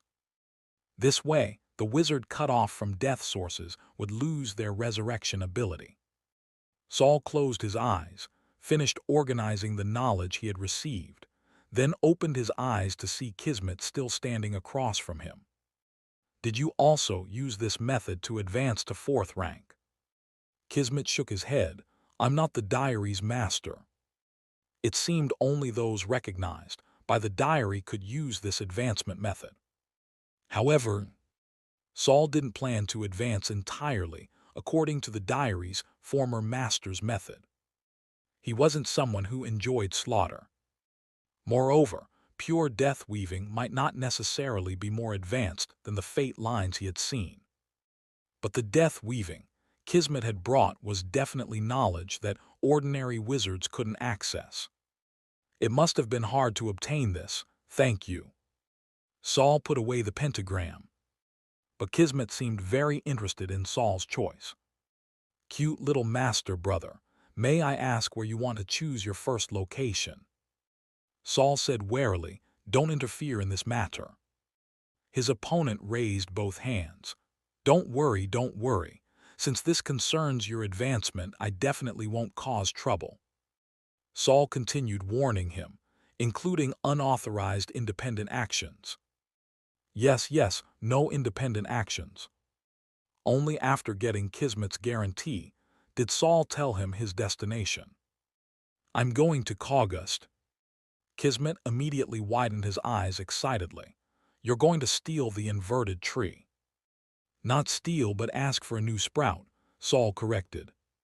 Kismet smiled with narrowed eyes, clearly not believing Saul's words at all. But he quickly became serious again and solemnly told Saul, as a former member of the diary, I suggest you place the pentagram's final point at the Stargate Council. The Stargate Council. I guarantee that whatever you want to do, going there won't be a loss, but the prerequisite is you must go there last. Saul snorted coldly, thinking, both Kismet and the diary like being riddlers, but going to the Stargate Council last, is Kismet certain that massive changes will occur there?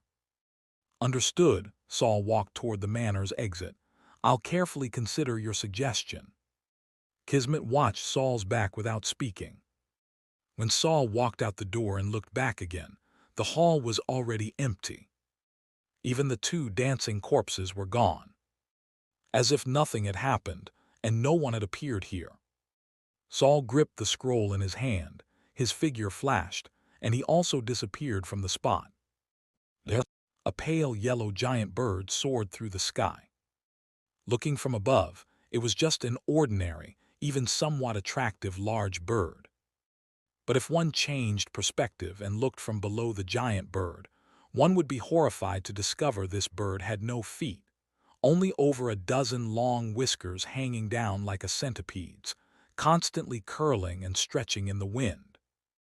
After flying for a while, the clouds in the sky suddenly thickened and darkened. The sky became extremely gloomy. A bolt of lightning almost grazed Saul as it struck the earth, with thunderous roars echoing endlessly. Tusk lightning. Saul clicked his tongue, his skin instantly contracting all over his body, becoming a black skeleton. The thunder grew denser, with torrential rain. Through gaps in the dark clouds, a city appeared on the land below. In the city's center stood a magnificent palace, ancient and imposing, standing firm in the wind and rain. After another blindingly bright white flash, a black shadow suddenly appeared before Saul. The figure was also sparking with electricity, standing in midair with both arms like two giant horse-cutting sabers. She was imposing, her voice loud as thunder. May I ask if you're passing through the Kema Duchy or visiting on business? Saul adjusted his hood, and when he raised his head again, his face had returned to its original appearance. He smiled and said, "Lady Kira, long time no see. I'm passing through the Kema Duchy and stopped by to visit an old friend." Chapter 712, Taking Someone Away. Saul. The thunderstorm turned the entire Kema royal palace a gloomy gray. In a corner tower of the palace, candles were lit in the long corridor, but the light remained dim. Only Kelly's flowing red hair shone, with gentle light like satin. After not seeing each other for years, the girl who had once worn 2 braids and had a few freckles on her face had grown up. Kelly crashed into Saul's embrace with a bang, grabbing Saul's collar. "How did you get here? Didn't you advance to 3rd rank? Can't you leave the borderland? Did you sneak out?" Hearing Kelly's rapid-fire questions, Saul smiled and tapped her forehead. "I'm out on business, passing through Kema. If I didn't come see you, I'd probably be resented forever, right?" Kelly covered her head and jumped back. "Heh, do you know whose head you just tapped? You tapped the head of the future Marchioness of the Kema Duchy." The corridor was quiet, with only Kelly's playful voice. "Marchioness, I remember you're an Earl's daughter." "The Earl has passed away.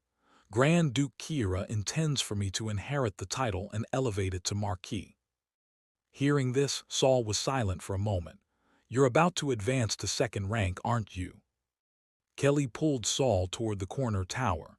"Yes, having been surpassed by you by so much, how could I not desperately try to catch up? Can you focus on studying magic here?" Saul followed Kelly to the laboratory that Kira had specially prepared for her in the royal palace. The laboratory had many materials, bottles and jars, and crucibles being heated by flames. But besides these, there were also mountains of parchment, exquisite floral paper, and several floating quill pens. On the chair next to these was a court dress casually draped over it. Saul looked back at the black wizard robes Kelly was currently wearing and asked worriedly, "Here, don't you have to help Grand Duke Kira handle many things?" "Not too many, just sometimes I need to." "Should I talk to Grand Duke Kira about taking you away?" Saul asked very seriously. The elegant paper and pens on the desk represented official duties, while the gorgeous court dress represented social obligations. Looking at how casually the dress was placed, Saul could almost imagine how quickly Kelly would remove her robes and change into comfortable, simple wizard robes after entering her personal space. Kelly walked to the court dress and fingered a silk flower on it. "I do want to leave with you, but the Kema Duchy still needs me, and my family also needs me in this position." Saul frowned. "When you first entered the wizard tower, didn't you say you didn't want to return to your family?" Kelly stuck out her tongue. "I was still young then. Of course when you're little you can say anything, think anything." Saul stepped forward, placing his right hand on the chair back, his fingertips just touching the court dress's neckline. "You still can now." Saul deliberately patted his chest with his left hand. "I'm a 3rd-rank wizard now, and I'll soon become 4th rank. I guarantee you can do whatever you want." Kelly giggled, then said seriously, "I believe you, and I believe you'll be the fastest 3rd-rank wizard to advance to 4th rank." But then she changed her tone. "It's just that you have your responsibilities and I have mine. Grand Duke Kira brought me back and helped me advance. Now that she's in trouble, I can't just abandon her.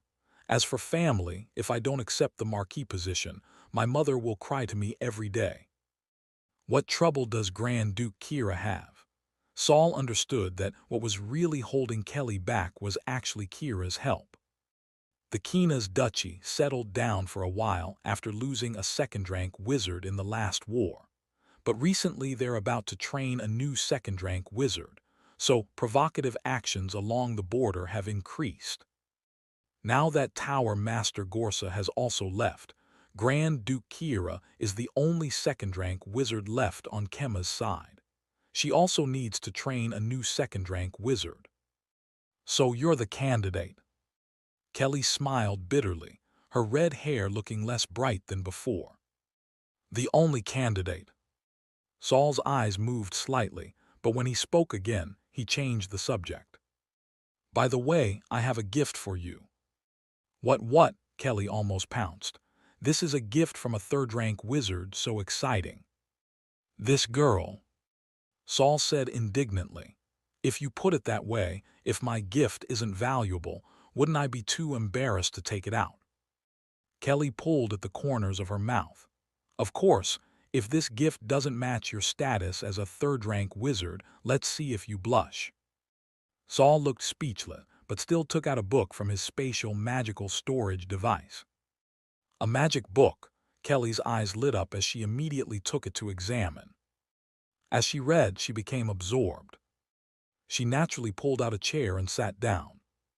She read the common language text word by word, the light in her eyes growing brighter. She seemed to forget Saul was still standing beside her. Saul smiled silently and didn't disturb Kelly. He stepped back 2 paces and narrowed his eyes to look above Kelly's head. He saw a white, semi-transparent thread on Kelly's body. This thin thread slowly extended to Saul, with a section in the middle seeming broken yet connected. This was Kelly's fate line. Confirming that her fate line had appeared near him, Saul disappeared from the room with satisfaction. Kelly didn't notice even long after he had disappeared. Saul's figure appeared beside Diu, who was perched on top of the Kema royal palace. Originally, the Kema duchy's servants had wanted to find Diu a warm, comfortable stable, but Diu completely disdained the stable and finally flew to the rooftop of the Kema duchy's tallest building, braving wind and rain, as if representing its master's transcendent status.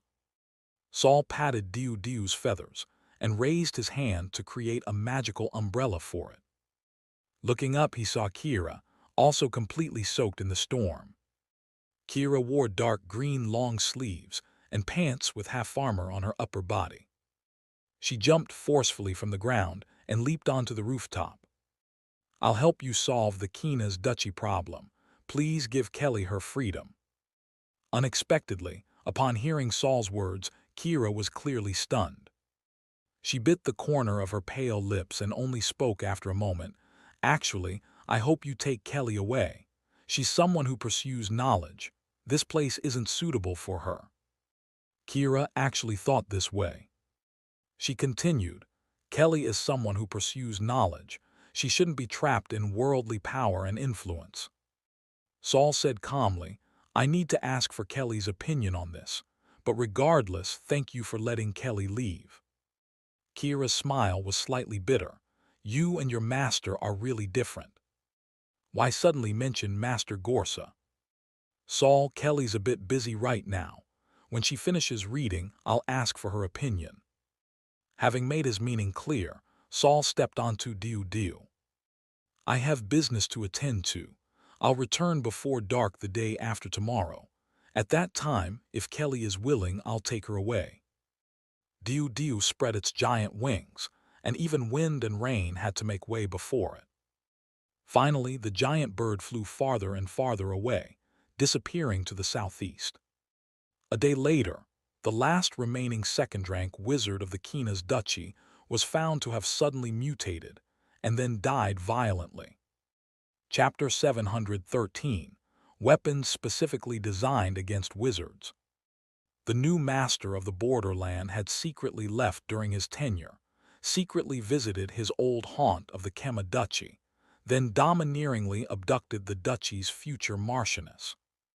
The future marchioness, for the sake of national stability and family prosperity, tearfully passed the marquis position to her brother, then lightly packed and left alone with the terrible third-rank wizard. Since then, there has been no news. Sitting steadily on the giant bird Diu's back, Saul occasionally looked down to check flight coordinates. When he looked back up, he saw Kelly smiling strangely while writing something. He craned his neck to glance over, and his mouth twitched speechlessly. "What are you writing?" Kelly didn't look up. "You know, I often had to attend noble activities in the Kema Duchy. At those events I couldn't do experiments or read magic books. It was extremely boring. So Grand Duke Kira gave me 2 night novels. Later, whenever I attended such activities, I'd put one in the back to pass time. Then later you started writing your own." "No, I was just inspired today." Kelly finally looked up, her eyes crinkling with laughter. "In the night novels I read, wizards are mysterious and great beings. But do wizards really care about ordinary people's lives? I think they're the truly evil characters. Anyway, after reading the book you gave me, I've had a constant headache, so I might as well write out the fun stuff in my head." This included insulting him too. In terms of novels read, Kelly definitely couldn't compare to Saul. "I already warned you not to keep reading," Saul muttered, then rarely discussed entertainment with Kelly. "Are you going to write me as the villain and yourself as a princess waiting for a knight's rescue?" "No, you're just a legend. But the Kema Duchy will be stimulated by you to develop desperately, eventually becoming a powerful empire that even wizards wouldn't dare easily blaspheme." "Deep down you still respect wizards," Saul voiced his thoughts. "Why don't you just write that the Kema Empire developed unprecedented new technology that can use machinery to resist powerful wizards? Use precise, lightweight, highly lethal yet affordable standard weapons against ordinary wizards. Against powerful high-rank wizards, use weapons with enormous power, extremely high technical content, and destructive force sufficient to level a city.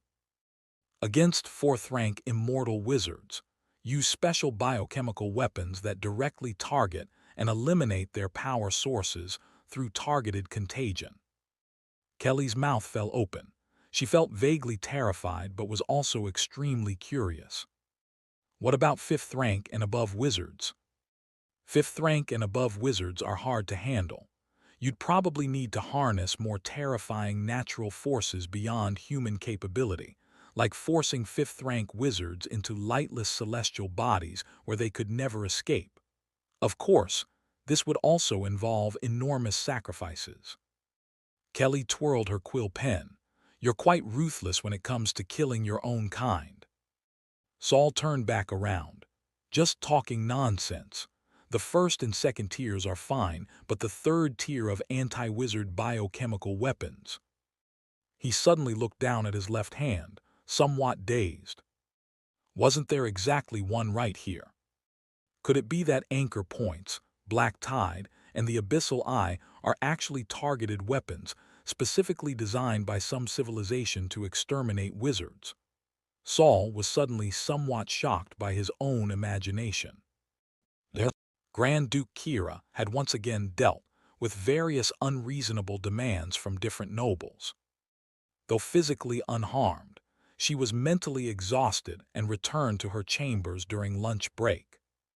Even though she was already a second-rank wizard and had pushed most work and social obligations onto other royal family members. But as the country's true decision-maker who could make final calls, she still had many matters to handle daily. Since the first war with the Kina's duchy, the two countries had never achieved true peace. There were always small-scale conflicts in local areas. However, Kina's probably didn't have the confidence to challenge the Kema Duchy in the short term now. Having resolved one major threat, Kira wasn't much more relaxed. The Kema Duchy still had troubles to resolve on other borders. Now, for Kema, the most troublesome existence was Kaugust City at the very south of the duchy, which had separated part of Kema's territory. A city belonging exclusively to Baton Academy. This wizard force tucked away in a corner had suddenly begun expanding recently. This expansion was initially covert. They just kept promoting to surrounding civilians how wonderful Kaugust City was, how easy it was for residents there to make money. Kira, who was confronting the Kina's duchy, had no energy to deal with Baton Academy's affairs. She also didn't want to escalate conflicts and face enemies on multiple fronts. But now, Baton Academy was almost openly stealing people. Several small towns near Kaugust had already been emptied. According to reports from investigating wizards, residents of several towns, including Blue Water Bay, had all been forcibly relocated to Kaugust regardless of status. This was something Kira couldn't tolerate. Now that Kinaz's problem was temporarily resolved, she could spare resources to see what exactly Baton Academy was trying to do. The former Baton had third-rank wizards leading the way, but now even their second-rank dean was aging. Kira was confident she could suppress him. The beautiful Grand Duke of the Kema Duchy wore comfortable sleeping robes, lying on a soft mattress nearly 3 meters wide, but her posture was abnormally rigid and stiff. Not at all like someone wanting to enjoy comfortable sleep. Moreover, her exhausted brain refused to rest. As soon as she lay on the pillow, various thoughts came flooding in. She couldn't rest properly at all. Just as Kira helplessly sat up, preparing to give up on napping once again, a woman in a red velvet cloak pushed the door open. She moved elegantly and quietly, her red velvet cloak barely stirring as she walked. She closed the door, came before Kira, removed her hat, revealing a cold and harsh face. "I told you, your energy should be focused on advancing to third rank, not being consumed by these trivial matters." Kira sat on the bed, without immediately responding. She looked at that face across from her. She had once thought this face was extremely familiar to her, one she would never forget. But in the end, memory still lost to time. "Yura," she paused, "I took you in, not to have you interfere with my governance." Yura's chest heaved violently. "I'm your sister, and I'm one of this country's heirs. I have the right to participate." Seeing Yura about to explode again, Kira silently turned her head away. No longer arguing with her. The woman before her was completely different from her sister in appearance, temperament, and behavior. But the mental power fluctuations emanating from her clearly told Kira. This person was her sister. Seeing Kira yield, Yura began chattering endlessly again. Things like, "As long as you become third rank, it doesn't matter if everyone in the royal city dies." But Kira remained unmoved. She only said steadily and forcefully during gaps in Yura's speech, "I want to protect my country." Yura slammed her palm on the bed. "Remember this, the weak cannot bear shields. Without becoming strong, you can only be bullied and toyed with." Chapter 714, Yura's Choice. Kira clearly had her own plans, and just waved for her sister Yura to leave. At this moment, as Yura was almost pressing against Kira's body, a small light orb suddenly appeared in her palm. The instant the light orb appeared, Kira, with her years of combat experience, immediately reacted. This light orb was dangerous. She immediately retreated, trying to jump to the other side of the bed. But just as she moved, the light orb also suddenly expanded. From a small light sphere, it became a huge light barrier. It directly enveloped both Yura below the bed and Kira on the bed. Kira's expression didn't change. Her bare, round toes lightly touched the bed, and instead of retreating, she advanced. Her fair arms instantly transformed into silver blades, lunging fiercely toward Yura. But Yura just lightly stepped back and retreated outside the light barrier. The falling blades were silently blocked by the light barrier. Seeing that her weapons couldn't leave even the slightest mark on the light barrier, Kira knew this was bad. She immediately changed her hand forms. Blades became giant axes, with electric sparks occasionally flashing across the axe blades. But even her most destructive weapon couldn't break through the light barrier's defense. Kira stopped her meaningless attacks and glared angrily at Yura. "This isn't magic you can cast. What force have you allied with? What do you want by imprisoning me?" "You don't need to know for now." Yura curled her fingers and tapped on the light barrier, confirming its stability. Seeing Yura about to turn and leave, Kira immediately said anxiously, "Don't act recklessly. Kema is your country too." Yura half turned her head and said quietly, "I know, but your so-called protection is useless against true natural disasters. If we want Kema to truly continue, certain sacrifices are necessary." Kira wanted to say more, but Yura had already left the room. Her voice seemed to be imprisoned in this room as well, unable to reach outside. Kira stopped struggling and sat back on the bed. Even calling for help would be useless. If even she couldn't break the light barrier, others certainly lacked the ability. I should have known not to let Saul leave so early, Kira thought. Could it be that Yura waited for Saul to leave before acting against me? While Kira sat on the bed thinking about how to resolve this sudden crisis, Yura had already come to the balcony outside the reception room. She and Kira were biological sisters, sharing 50% resemblance in appearance. The moment Yura stepped onto the balcony, the red velvet cloak on her body transformed into silver half-armor. The upper half of Yura's face was also covered by a silver openwork mask. Combined with her changed aura, full of heroic spirit, she now looked 90% similar to Kira. Standing on the balcony, Yura beckoned and called down a bird that had been circling in the sky.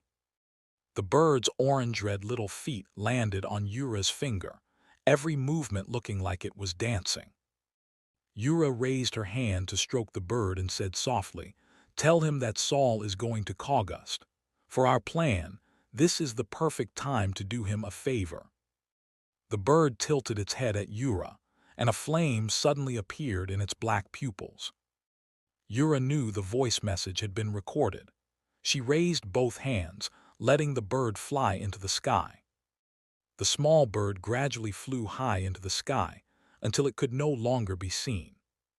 Such altitude wasn't something it could adapt to, so after delivering the message, it would die immediately. After losing sight of the bird, Yura turned to face her personal lady-in-waiting. She still appeared as Kira, and the personal attendant couldn't distinguish any difference. "Notify all departments. I want to convene a court meeting." Kaugust was located in the southern part of the Kema Duchy, occupying a transportation hub and a natural, high-quality port. So Kaugust City had become increasingly prosperous in recent years. Due to expansion, the entire city was currently divided into inner and outer cities. Those who couldn't enter the city envied the outer city residents, while outer city residents envied inner city residents. Now all nearby cities and towns knew that entering the outer city meant easily earning lots of money.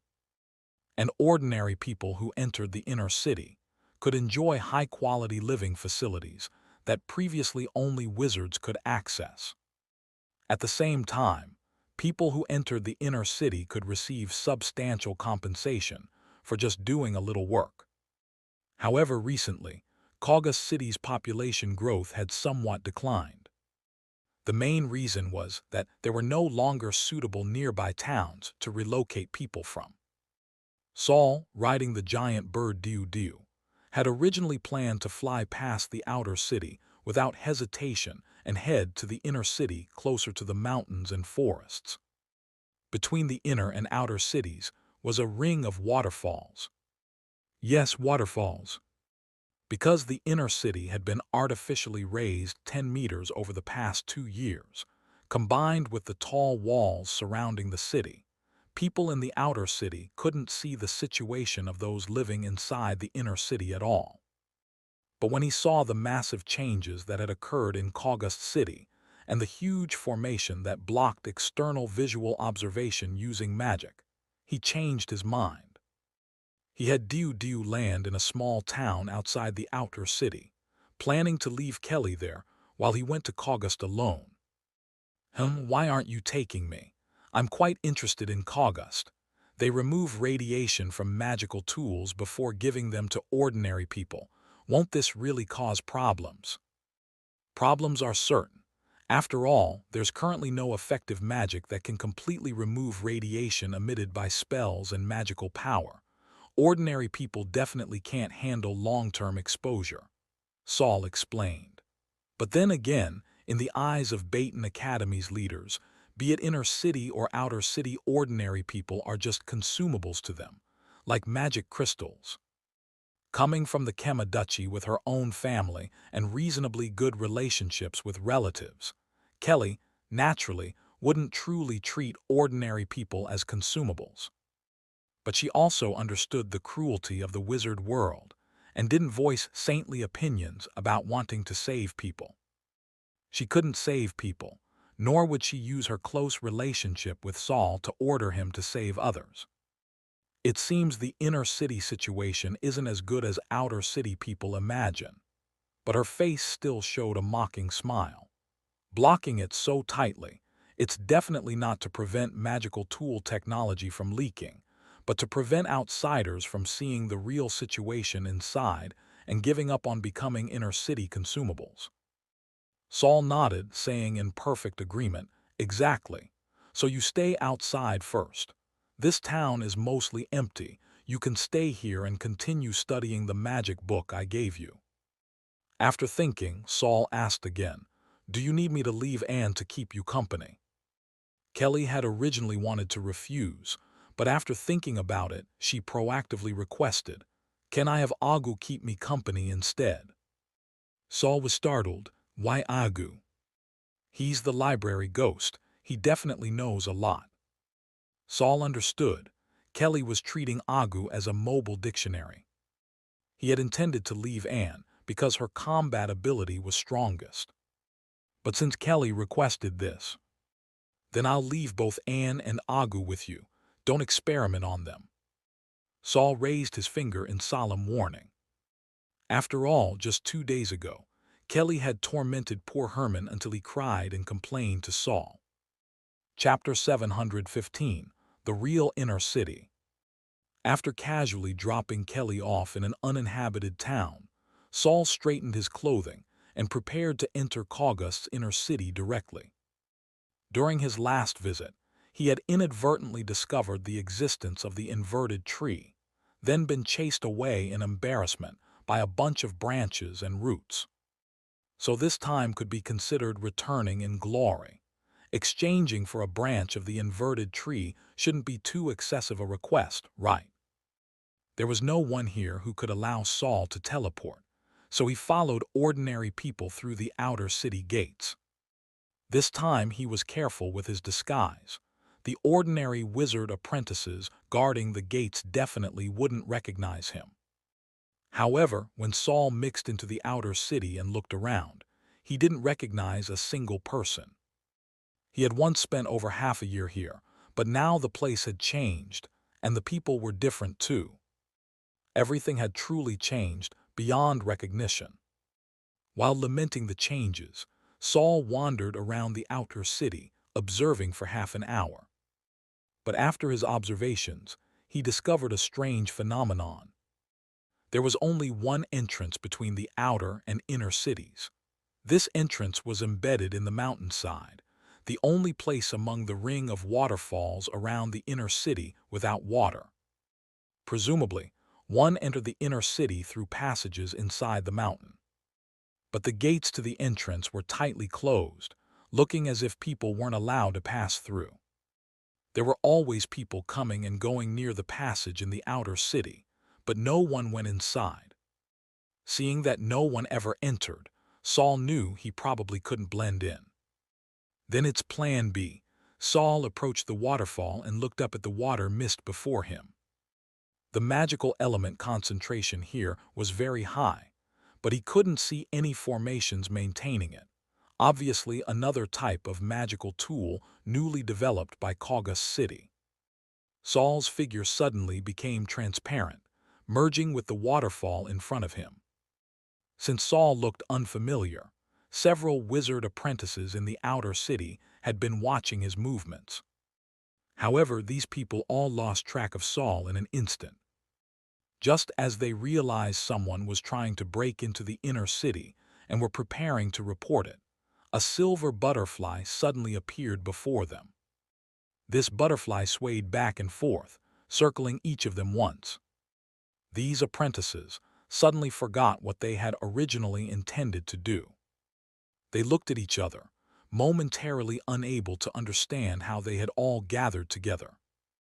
Although puzzled, since each had their own duties, they soon pushed their inner doubts aside and dispersed again. By this time, Saul had already flown into the air, waiting for the nightmare butterfly to return. Brother Saul, mission complete. Saul retrieved Penny, thinking, can't take the normal passage. The surrounding passages seem to have no defenses, but there are definitely plenty of traps. I could force my way through, but that inverted tree is somewhat evil. Before finding its core, it's better not to expose third-rank power, lest it run away directly. Whether the inverted tree ran away or hid deep underground, it would be very difficult for Saul to track. Next, Saul proceeded cautiously, avoiding every place that might be a trap, not disturbing nearby magical power fluctuations. The short distance of just over 10 meters took him nearly 20 minutes to get through. At the last moment of crossing the inner city's protective barrier, the resistance in front of Saul suddenly dropped, and he stepped forward, successfully reaching the inner city. However, upon seeing the inner city's appearance, even Saul, who considered himself well-traveled, couldn't help but be shocked into stillness. Caugust's inner city, where Baton Academy was located, looked like the end of the world. The once towering buildings and spacious roads were all covered with a thick layer of dust.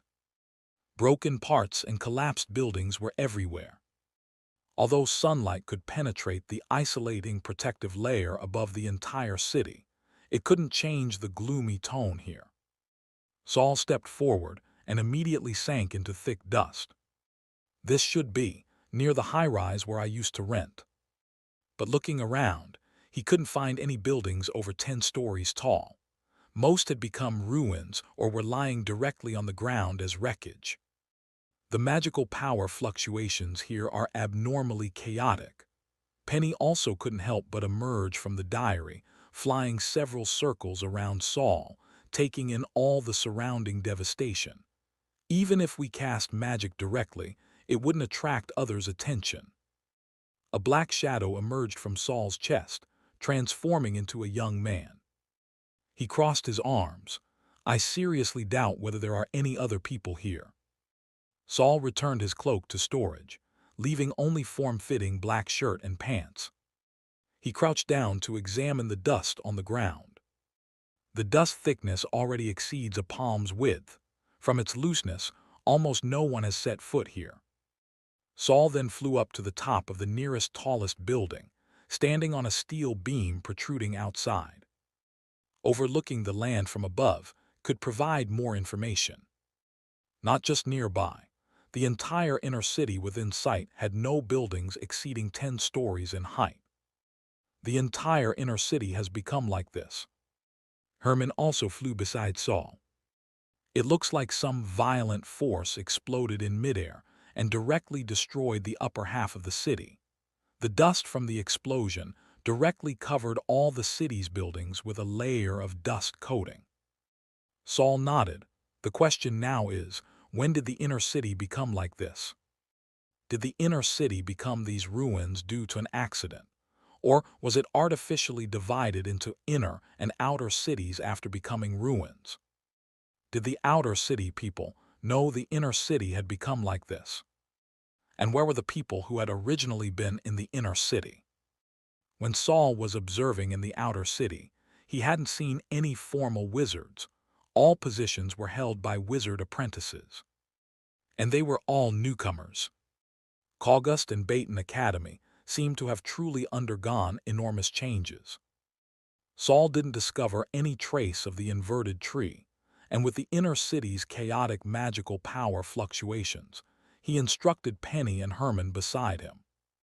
Split up and search for whether there are any survivors in the inner city. Yes, ×2. The two went left and right to explore separately. Saul wasn't idle either. He jumped down from the tall building, hovering half a meter above the ground, searching for possible survivors.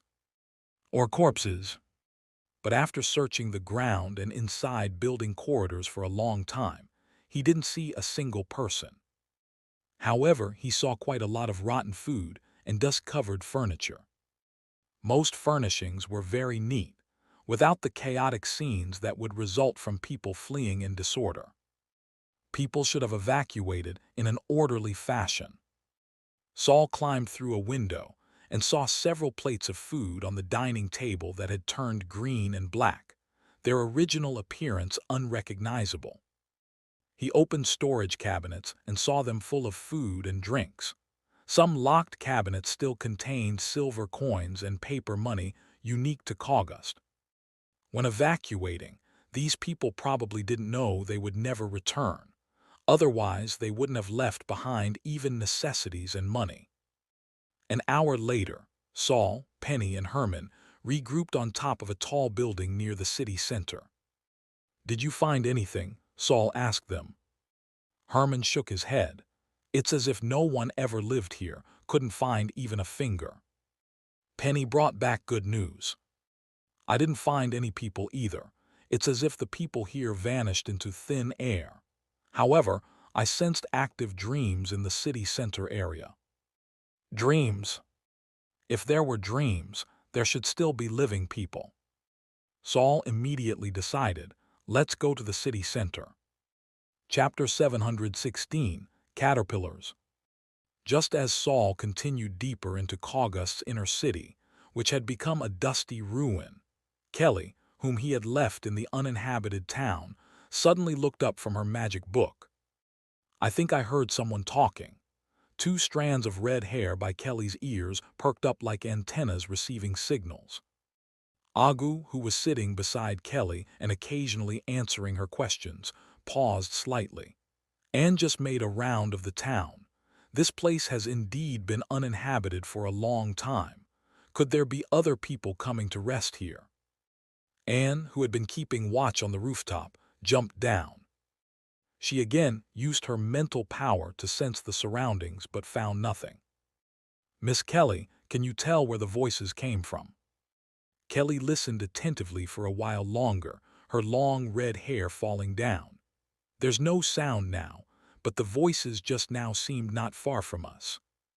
This was even stranger. Anne had been monitoring the surroundings all along. If Kelly could directly hear people talking with just her ears, there was no reason she and Agu couldn't hear it too. But they really hadn't detected even the slightest mental power fluctuation. Kelly wasn't even second rank yet. Logically, her strength should be inferior to Anne's, and her specialization didn't involve spiritual bodies either, yet she had heard movement that both Anne and Agu had missed. However, Anne didn't dismiss Kelly's experience as hallucination just because she hadn't discovered anything herself. She directly transformed her lower body into a spider, climbed up the wall, and thoroughly inspected their temporary courtyard by moving along the walls and eaves. But still she found nothing. Strange. Anne returned to her original spot in confusion, looking at the surrounding walls and houses on both sides. Still nothing. Could someone have secretly approached and then left? Kelly felt somewhat embarrassed. She tugged at her hair and said hesitantly, "Maybe I heard wrong." She looked down at the magic book spread across her lap. It might be the influence of this book. Agu quickly said, "Miss Kelly, you should rest for a while. If you really are being affected by this book, you should quickly recover your mental strength to avoid deeper influence. If not, you still need to restore your energy to deal with other abnormal situations." Kelly reluctantly closed the book. This book organized the knowledge related to black tide pollution that Saul and Byron had researched, including laboratory-level inertization formulas. Kelly was greatly shocked and quickly became absorbed in it. If not for preventing abnormalities in her spiritual body, and Saul strictly limiting her reading time, Kelly could have read for days and nights without closing her eyes. Actually, I've only been reading for less than 10 minutes today. When I have money. Kelly's voice suddenly stopped. Even Agu and Anne stood up alertly, looking around. Yes, the voices had appeared again. The sound was clearer this time. And this time, both Agu and Anne heard it too. This voice is indeed very close. Anne narrowed her eyes, her gaze finally settling on the house behind them. I'll go to Kaugus too, but not now. The voice became increasingly clear.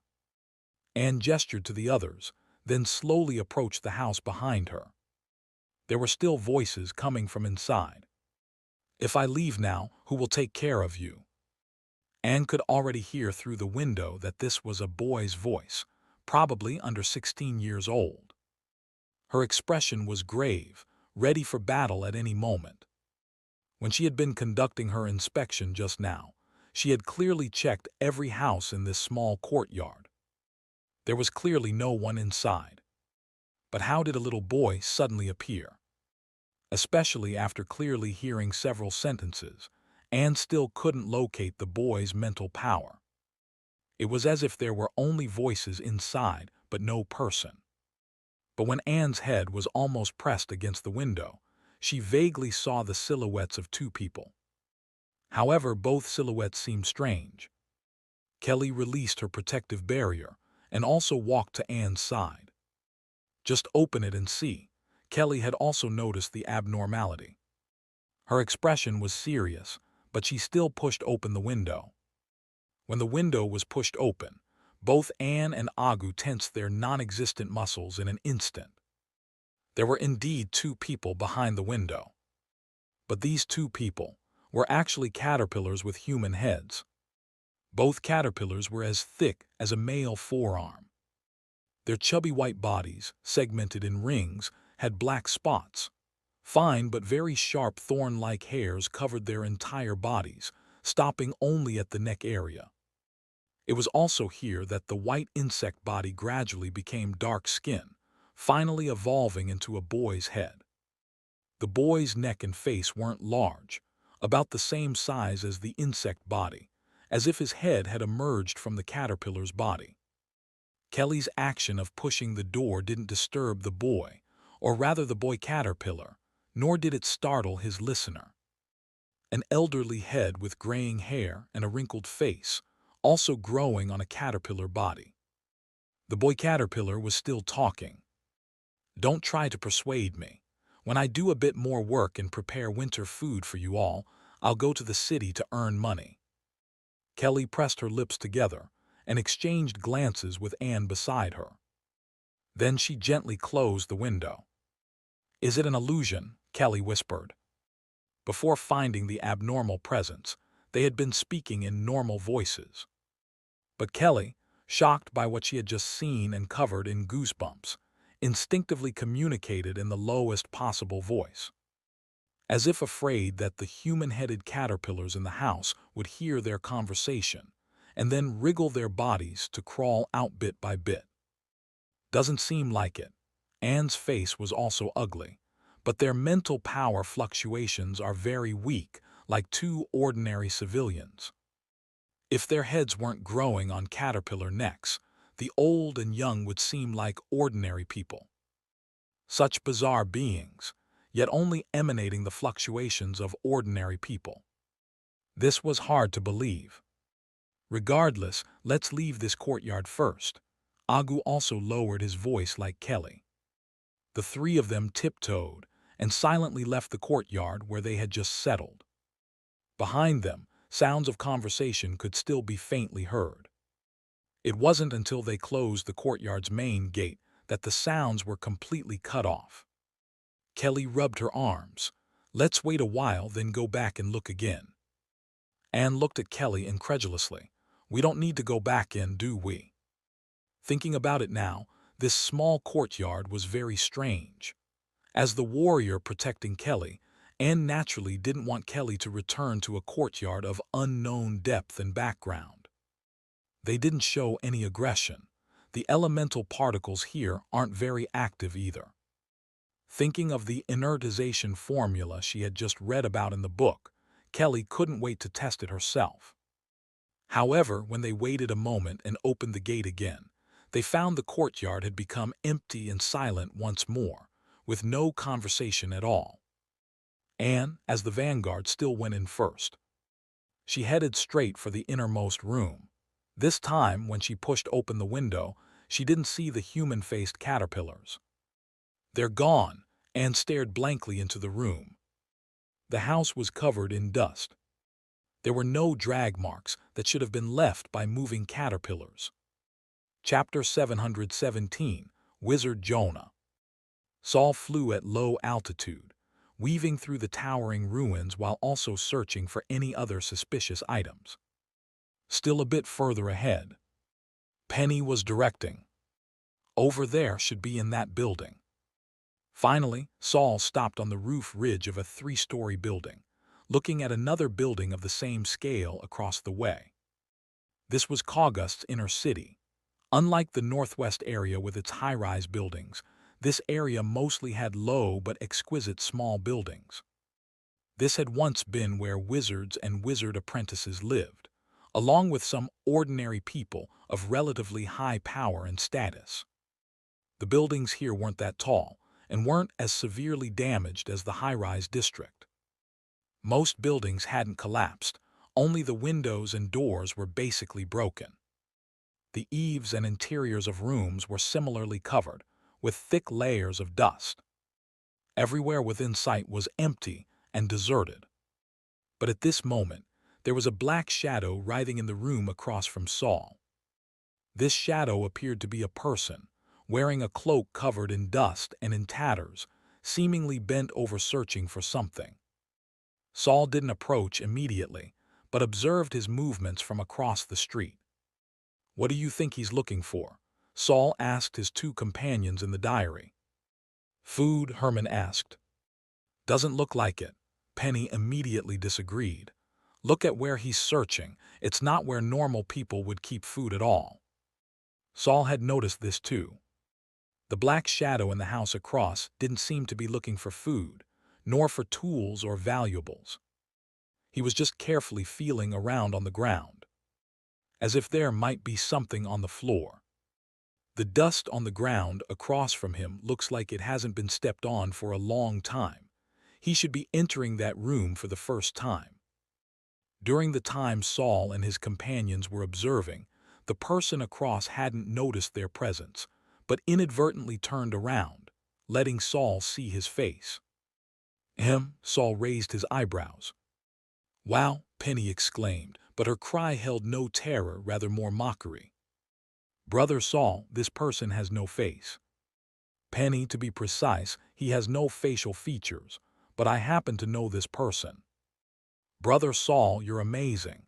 Even changed to this state, you can still recognize him." Saul leaped from the rooftop where he stood and went directly through the window of the room across. Then he chose a less dirty place to land. "Wizard Jonah." Saul called out the name of the person crawling on the ground.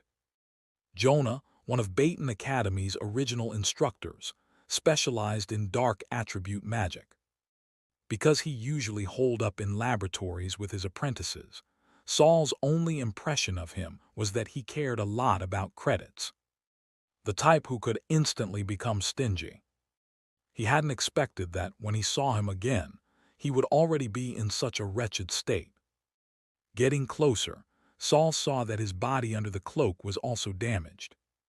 His fingers only had their first segments remaining, with uneven wounds that seemed to be caused by corrosion. And from the outline of his clothes, his calves were similarly only half remaining. Of course, these injuries weren't much for a first-rank wizard. What really made him incredibly wretched was the abnormality on his face. A face with no eyes, mouth, or nose, only ears and hair remained.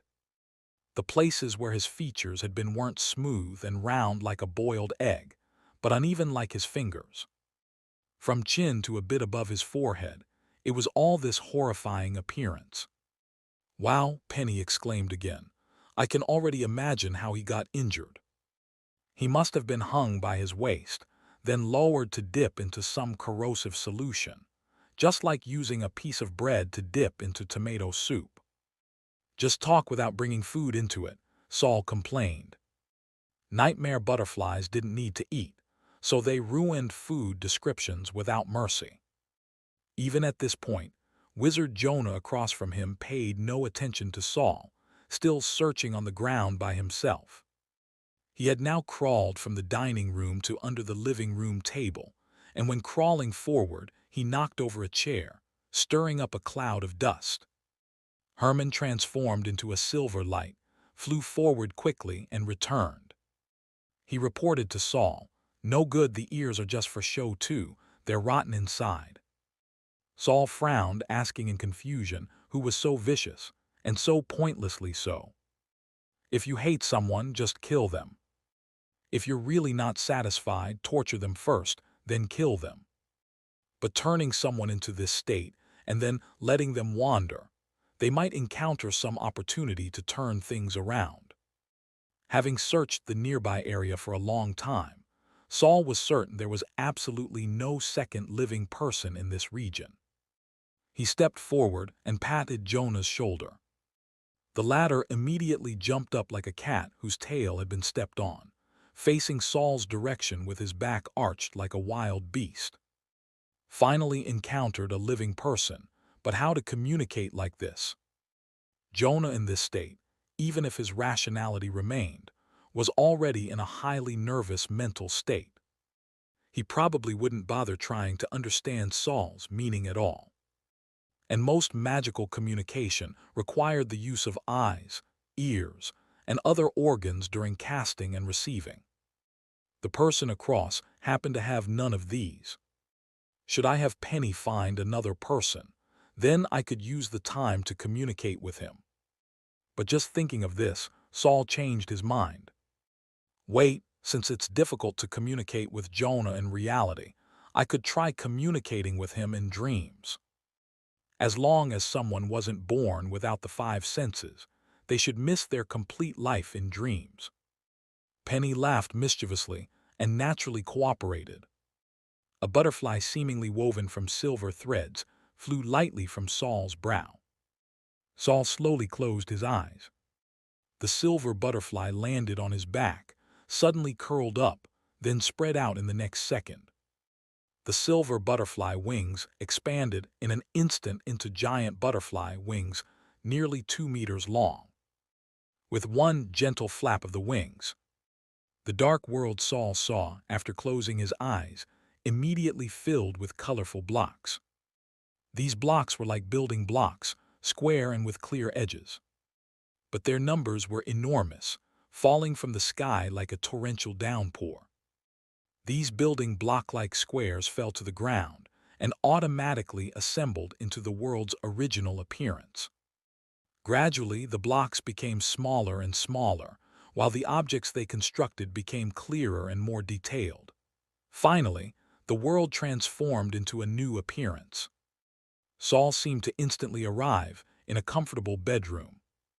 One wall of the bedroom had built-in shelves filled with various magical books. The other wall was filled with bottles and jars. Obviously, another case of someone who only conducted research at home. Former instructor Jonah, who once had a crooked mouth and slanted eyes, stood at his experiment table, holding a small wooden box and rummaging through it. "Wizard Jonah, hello," Saul greeted again. Jonah was startled and turned around abruptly, revealing a face with only one eye remaining. Penny was somewhat disappointed. "That's it, I couldn't possibly be afraid of this face." Chapter 718. The Dean Has Gone Mad. "Your eyes are so beautiful." Wizard Jonah, who had turned around, seemed not to recognize Saul at all, just staring straight at his eyes. After a few seconds, he even reached out his hand toward Saul. Saul raised his hand and knocked away Jonah's extending fingers. As a result, he actually knocked off the other's fingers. Brother Saul, I'm in Wizard Jonah's dream right now, so you can't be too fierce to him," Penny quietly reminded from the side. "I actually didn't use force." Saul rubbed his chin with his other hand. His body is extremely fragile. Jonah across from him saw his fingers fall to the ground. First he looked at his palm in confusion, then at the severed fingers on the ground. Ugh! He suddenly seemed to react, quickly getting down on the ground and feeling around on the floor bit by bit with his hands. Perhaps the interference from having only one eye affected his distance judgment. Even though the severed fingers were right at his feet, Jonah fumbled several times before finding them, then tremblingly tried several times before pressing the fingers back on, as if the severed surfaces were coated with glue. He pressed them on, twisted them a bit, and the fingers returned to his palm, able to move flexibly again. "Did you see his movements just now?" Herman said loudly, as if he had discovered something. "I saw it," Penny also said excitedly. "The same movements as when he was groping around in reality." Saul finally concluded. He's searching for his own body. After reattaching his fingers, Jonah acted as if nothing had happened and continued being infatuated with Saul's eyes. "Your eyes are so wonderful." This time, Saul didn't refuse Jonah's approach. Instead, he raised his hand to press on his right eye, and when he lowered it, there was already a round eyeball with a black pupil in his palm. "Let's make a trade. I'll give you this eye, and you tell me what happened at Baton Academy." Jonah immediately nodded excitedly. "Good, good." Seeing the other party agree, Saul didn't waste words and directly threw the eyeball over.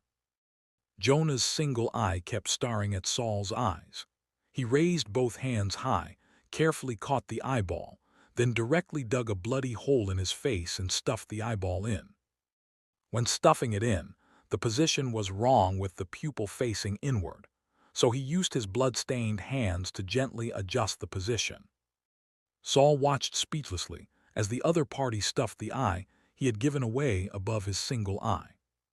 He became a strange face with two eyes arranged in a row. It looked even worse than when he had only one eye. However, after Jonah installed Saul's eye on his face, Saul saw a semi-transparent thin line extending from his body to Jonah's forehead. But this faint line flickered on and off, seeming ready to disappear at any moment. "Is that you?" After putting on Saul's eye, Jonah seemed to become more lucid. He actually recognized Saul in front of him. "You actually dare to come back?" "What in your impression did I leave Kaugus because of being chased away?" Saul sneered. "Brother Saul, we really were chased away from here back then." Penny mercilessly exposed Saul's words. "Shut up, Penny." Saul communicated with Penny in his mind. Jonah across from him didn't know about Saul and Penny's secret communication, just murmuring, "Fortunately, you left so early back then. Did the dean already have problems at that time?"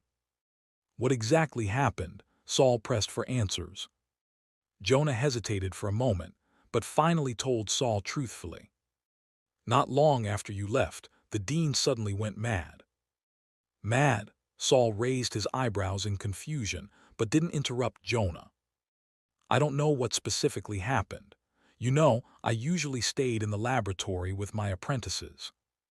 But one day, the dean suddenly ran out of the office building in terror, holding Miss Bates' corpse in his arms. Oh, you might not know Miss Bate. She was the next dean designated by the dean." "No, I know this person. Please continue." Miss Bates' body had undergone severe mutation. Her hands and feet had turned into trees. Her hands were long, hard, and rough branches, and her feet were gnarled and dense tree roots.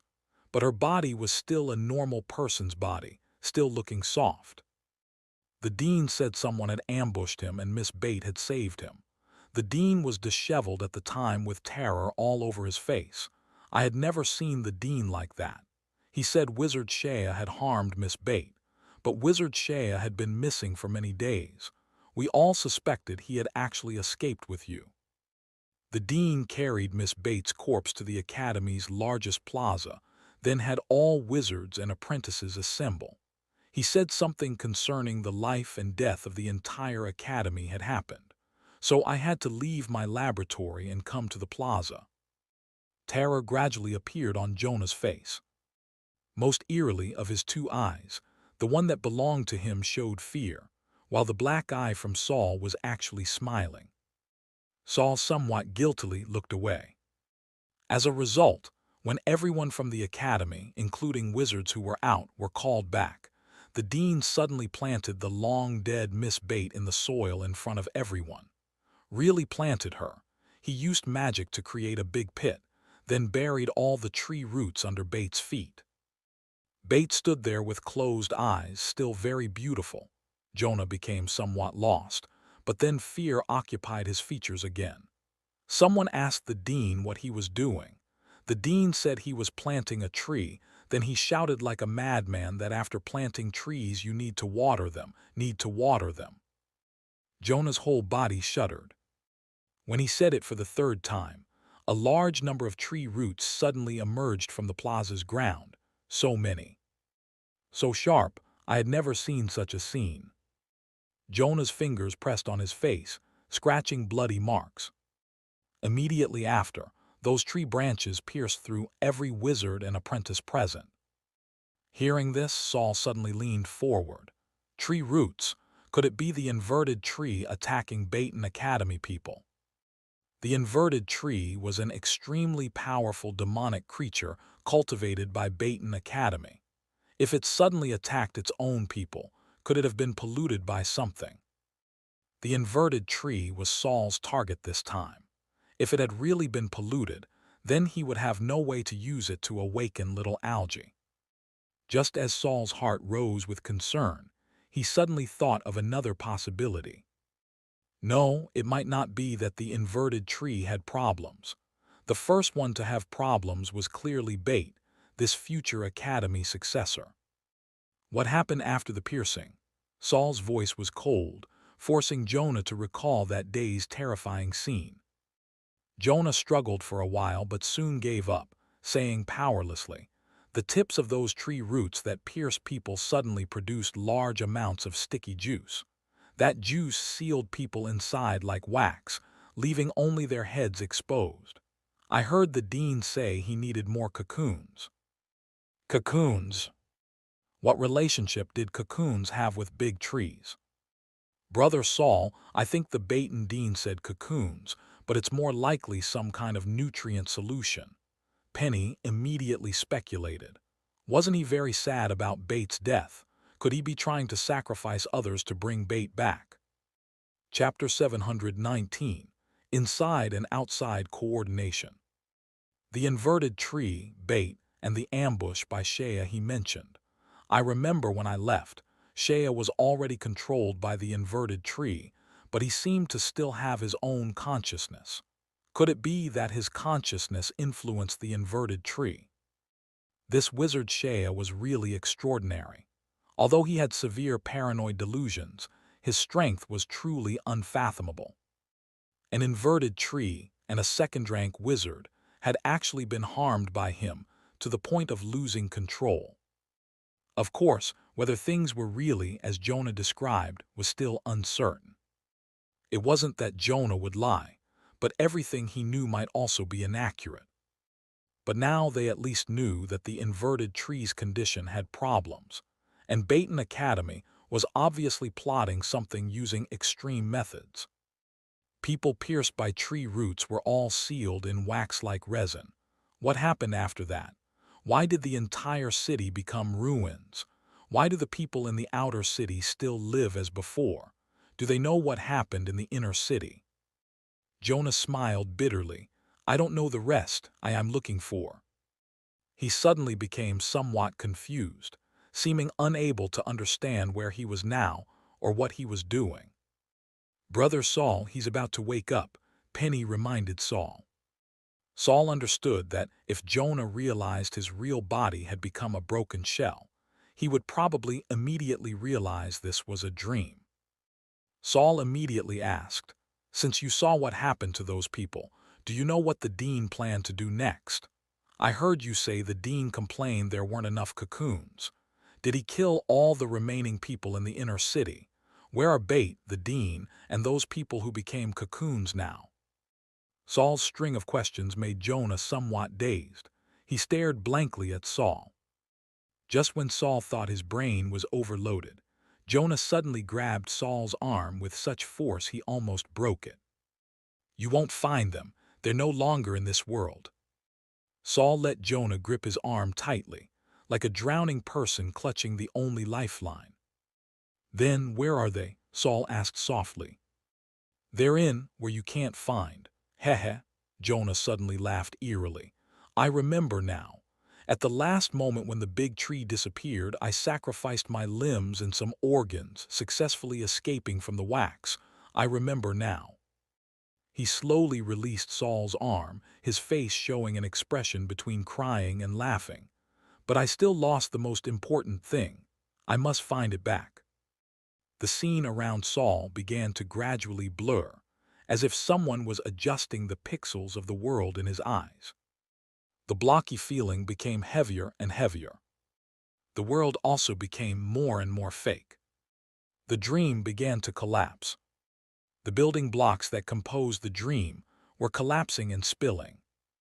Along with the room, Jonah's complete and healthy outer skin was also peeling away. When flesh-colored and black block particles fell from Jonah's body, what was revealed inside wasn't the incomplete human body Saul had seen in the outside world, but a human figure composed of ash. We should go, brother Saul. Penny's voice also became serious. We must leave here before the dream awakens, or the exit will become a maze like tangled yarn. Although Saul still had some questions without answers, he could only nod. In the dream world, third-rank wizards couldn't borrow external magical power. Because here there was only mental power, no magical power. Two silver wings suddenly emerged from behind Saul. With a mighty flap of the wings, the entire world began to rapidly retreat. The ash figure in front quickly moved away. The world gradually darkened, then became bright in an instant. But this brightness also carried gloom. Saul opened his eyes and saw Wizard Jonah in front of him, curled up on the ground like a baby. His head was pillowed on his fingerless arm to the right, his thigh with missing calf curled inward as much as possible. Huddled in a ball. His face still had no features. What Saul had given him was only eyes in the dream. But on this face with nothing, Saul saw a trace of peace. He was dead. The moment he realized it, Saul slowly walked forward and gently patted Jonah's back. This man, who had struggled for who knows how long in Kaugast's inner city, collapsed like the ash of a mosquito coil, crumbling at the slightest touch. He turned into familiar gray powder, adding another cloud of dust to this messy room. Oh dear, Penny had no sentimental emotions toward others. She just calmly narrated, "It seems he didn't really survive that massacre." Saul stood still for a while, causing Penny and Herman to not dare speak later. They didn't know what Saul was thinking. After another while, when the entire inner city became even more dim, Saul finally moved. He left this house, returned to the room across, raised his hand and waved, sweeping the dust in the room to the corners. Although the entire room wasn't completely renewed, at least it wouldn't be covered in dust. Saul walked to the dining table in the hall of this house, pulled out a chair and sat down. A huge quill pen appeared on the table in front of him, along with several unused parchments. Saul picked up the exaggeratedly large quill pen, shook it lightly, then began writing on the parchment. "Kelly, I need you to help me do several things outside." Yes. The package on Kelly suddenly vibrated. She looked down and pulled out a parchment with exquisite lace trim from a delicate small leather bag, spreading it on her thigh. "HMPH, doesn't take me inside but makes me do so many things." She complained verbally but had a smile on her face. Although she and Saul had always been friends, she couldn't involve herself in any of Saul's affairs. He progressed too quickly. She could only watch from behind, and any bit of help Saul provided benefited her greatly. This made Kelly, who considered herself a genius, feel anxious inside. This was also why after awakening under the collapsed wizard tower, she hadn't followed Senior Byron to find Saul. With her strength, going would only be a burden. So when Grand Duke Kira came to invite her to the royal capital and promised to help her advance to true wizard as soon as possible, Kelly agreed without hesitation. It wasn't entirely for her family. Being able to help Saul today finally gave her some comfort. She jumped down from the tree, and only then did Anne and Agu come over. They had already left the original town and were hiding in the forest outside. Is it a message from Master? Anne was very curious, her eyes involuntarily glancing at the parchment in Kelly's hand. Agu beside her was very honest, not peeking at all, just looking at the huge quill pen in Kelly's hand. A communication pen. Kelly giggled. Yes, after Gorse's wizard tower collapsed, both Saul and I took one. This pen can't be used over too great a distance, but Saul has strong mental power and modified it, so it can barely be used at this distance. Anne wasn't interested in the communication pen. She anxiously asked, "Does Master have something for us to do?" Kelly's smile faded. He wants us to help set up several magical formations outside. This formation is strange. I've never seen it before. Kelly spread out the parchment for the two consciousness bodies to see. With permission, both Anne and Agu came closer. On the yellowed, soft parchment, below several lines of text, 5 complex miniature formations were drawn. These formations had intersecting lines between them. They clearly formed a pentagram. Chapter 720, Old Acquaintance. According to the diagram Saul had given her, Kelly began setting up magical formations. Fortunately, although this formation required 5 auxiliary formations, the most central and complex formation was handled by Saul in the inner city. Kelly just needed to find the right positions. Everything else wasn't difficult. Although her current strength wasn't quite second rank, she had followed a second-rank wizard for several years and had sufficient knowledge. She calculated the positions needed for the 5 auxiliary formations and finally discovered that with the existing terrain, one formation would best be placed in the uninhabited town they had just fled from. Then we'll set up that formation last. Kelly slapped her small hand on the parchment, making the decision. This way we can prevent those human-headed caterpillars from damaging the formation. Without further ado, Saul was fighting alone inside while they had to coordinate at the fastest speed outside. Since this pentagram-shaped formation needed to encircle all of Kaugus City, Kelly didn't spare her magical power and used flight magic to travel. The 2 consciousness bodies, lacking magical power, hung on Kelly as radar accessories. They spent a day flying to 4 corners of Kaugus City, setting up auxiliary formations in hidden, uninhabited places. Fortunately, these auxiliary formations didn't require many materials. The magic crystals Kelly had were sufficient. Otherwise, they would have had to worry about how to get money. After handling the 4 auxiliary formations, Kelly cast flight magic again, and the group returned to that uninhabited town. However, at the town entrance, Agu stopped Kelly. "Miss Kelly, you should meditate and rest first. Anne and I will guard you nearby." Anne nodded beside her. Although flight magic was basic magic that third-level wizard apprentices could learn, after apprentices learned it, they could basically only fly short distances.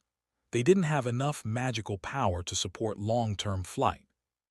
While Kelly was already a true wizard and even recently preparing to break through to second rank, her magical power had gradually reached 0 after a day's consumption. Plus, after setting up several formations, when her magical power was insufficient, Kelly had directly used magic crystals for recovery. But although the magical power in crystals was pure, It couldn't be used continuously. That would affect the stability of the spiritual body. Except for freaks like Saul with extremely abnormal spiritual bodies, other wizards would only cautiously use magic crystals to supplement magical power. Kelly also had high talent, but to ensure the final auxiliary formation had no problems, she'd better rest and ensure she was in optimal condition. So Kelly obediently sat on a large rock at the town entrance and began meditating. Anne and Agu stood left and right like her guards.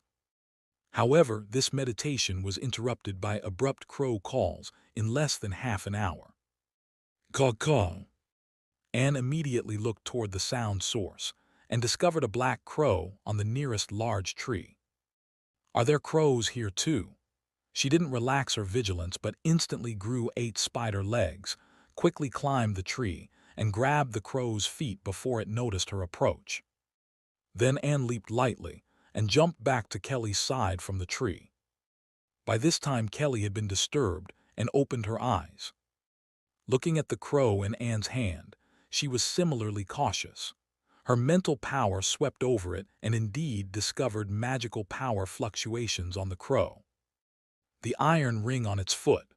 Agu walked over, lifted the crow's wing, and had Anne observe the crow's feet. The characters on the iron ring seemed to say Kaugust. Kelly also saw the text. Could this be a crow raised by Kaugust City? Anne's expression darkened. Could our whereabouts have been exposed and were being watched? Before Anne could continue analyzing, all three heard louder crow calls. And the sound of wheels. Agu said quietly, "People have come close, I'll go look." He flew out directly, then flew back with a strange expression. How was it? What's with that expression? Anne asked in confusion. Agu shook his head at Anne, then turned to Kelly. We seem to have met an acquaintance. Kelly was confused. The wheel sounds mixed with numerous crow calls gradually approached. An elongated, enlarged covered wagon appeared before Kelly. Over a dozen crows stood on the wagon's round top. The wagon continued approaching. Looking at the person sitting in front of the wagon, Kelly called out his name in surprise. Doze. Doze, an apprentice who had entered Gorse's wizard tower in the same batch as Kelly and Saul. His talent was average, his effort level was average too. He used to have some pride, but after several of his friends died accidentally, it was all beaten out of him. Kelly instinctively looked him over and discovered that Doze was still just a second-level wizard apprentice. After all these years, his strength hadn't grown at all. Only then did Doze recognize Kelly. He opened his mouth in surprise and raised his hand to quiet all the crows on the wagon. Then he immediately jumped down from the wagon, ran over to Kelly, and greeted her with bows and scrapes. Lady Kelly, long time no see. I heard before that you were injured, but seeing you've completely recovered, that's wonderful. Kelly's original greeting was thus interrupted by Doze's successive flattery. It felt like returning to those days in the Kema Duchy's royal capital. Kelly also instinctively straightened her back, her face switching to businesslike smile mode. Thank you for your concern. We're apprentices from the same batch, no need for such formality. But Doze seemed accustomed to speaking this way and flattered her for several more sentences. Only when they talked about Mentor, Kaz, did their attitudes return somewhat to normal. After Mentor, Kaz brought dozens of us to the royal capital. He didn't find a suitable place for everyone to study. The royal capital also has some small wizard factions that have operated there for hundreds of years and already divided up the capital's influence. Originally, Mentor Kaz thought he could secure territory based on Tower Master Gorse's reputation, but he couldn't withstand those factions working behind the scenes. Doze's expression was numb. Recalling that time, he was no longer very excited or indignant. Later, after Mentor Kaz lost a large amount of resources, he led us westward, but some third-level apprentices didn't follow then. We heard that Kaugust was recruiting wizards and small wizard factions on a large scale, allowing everyone to live in the outer city, so we wanted to come see. But not long after Mentor Kaz entered the city, he came out and told us to leave and continue west. Doze's voice grew quieter. But going further west, there aren't any good places. Mentor Kaz wanted to go to sea, but going to sea is too dangerous. Kelly already knew Doze's choice. So you left Mentor Kaz and stayed in Kaugust. Doze silently nodded.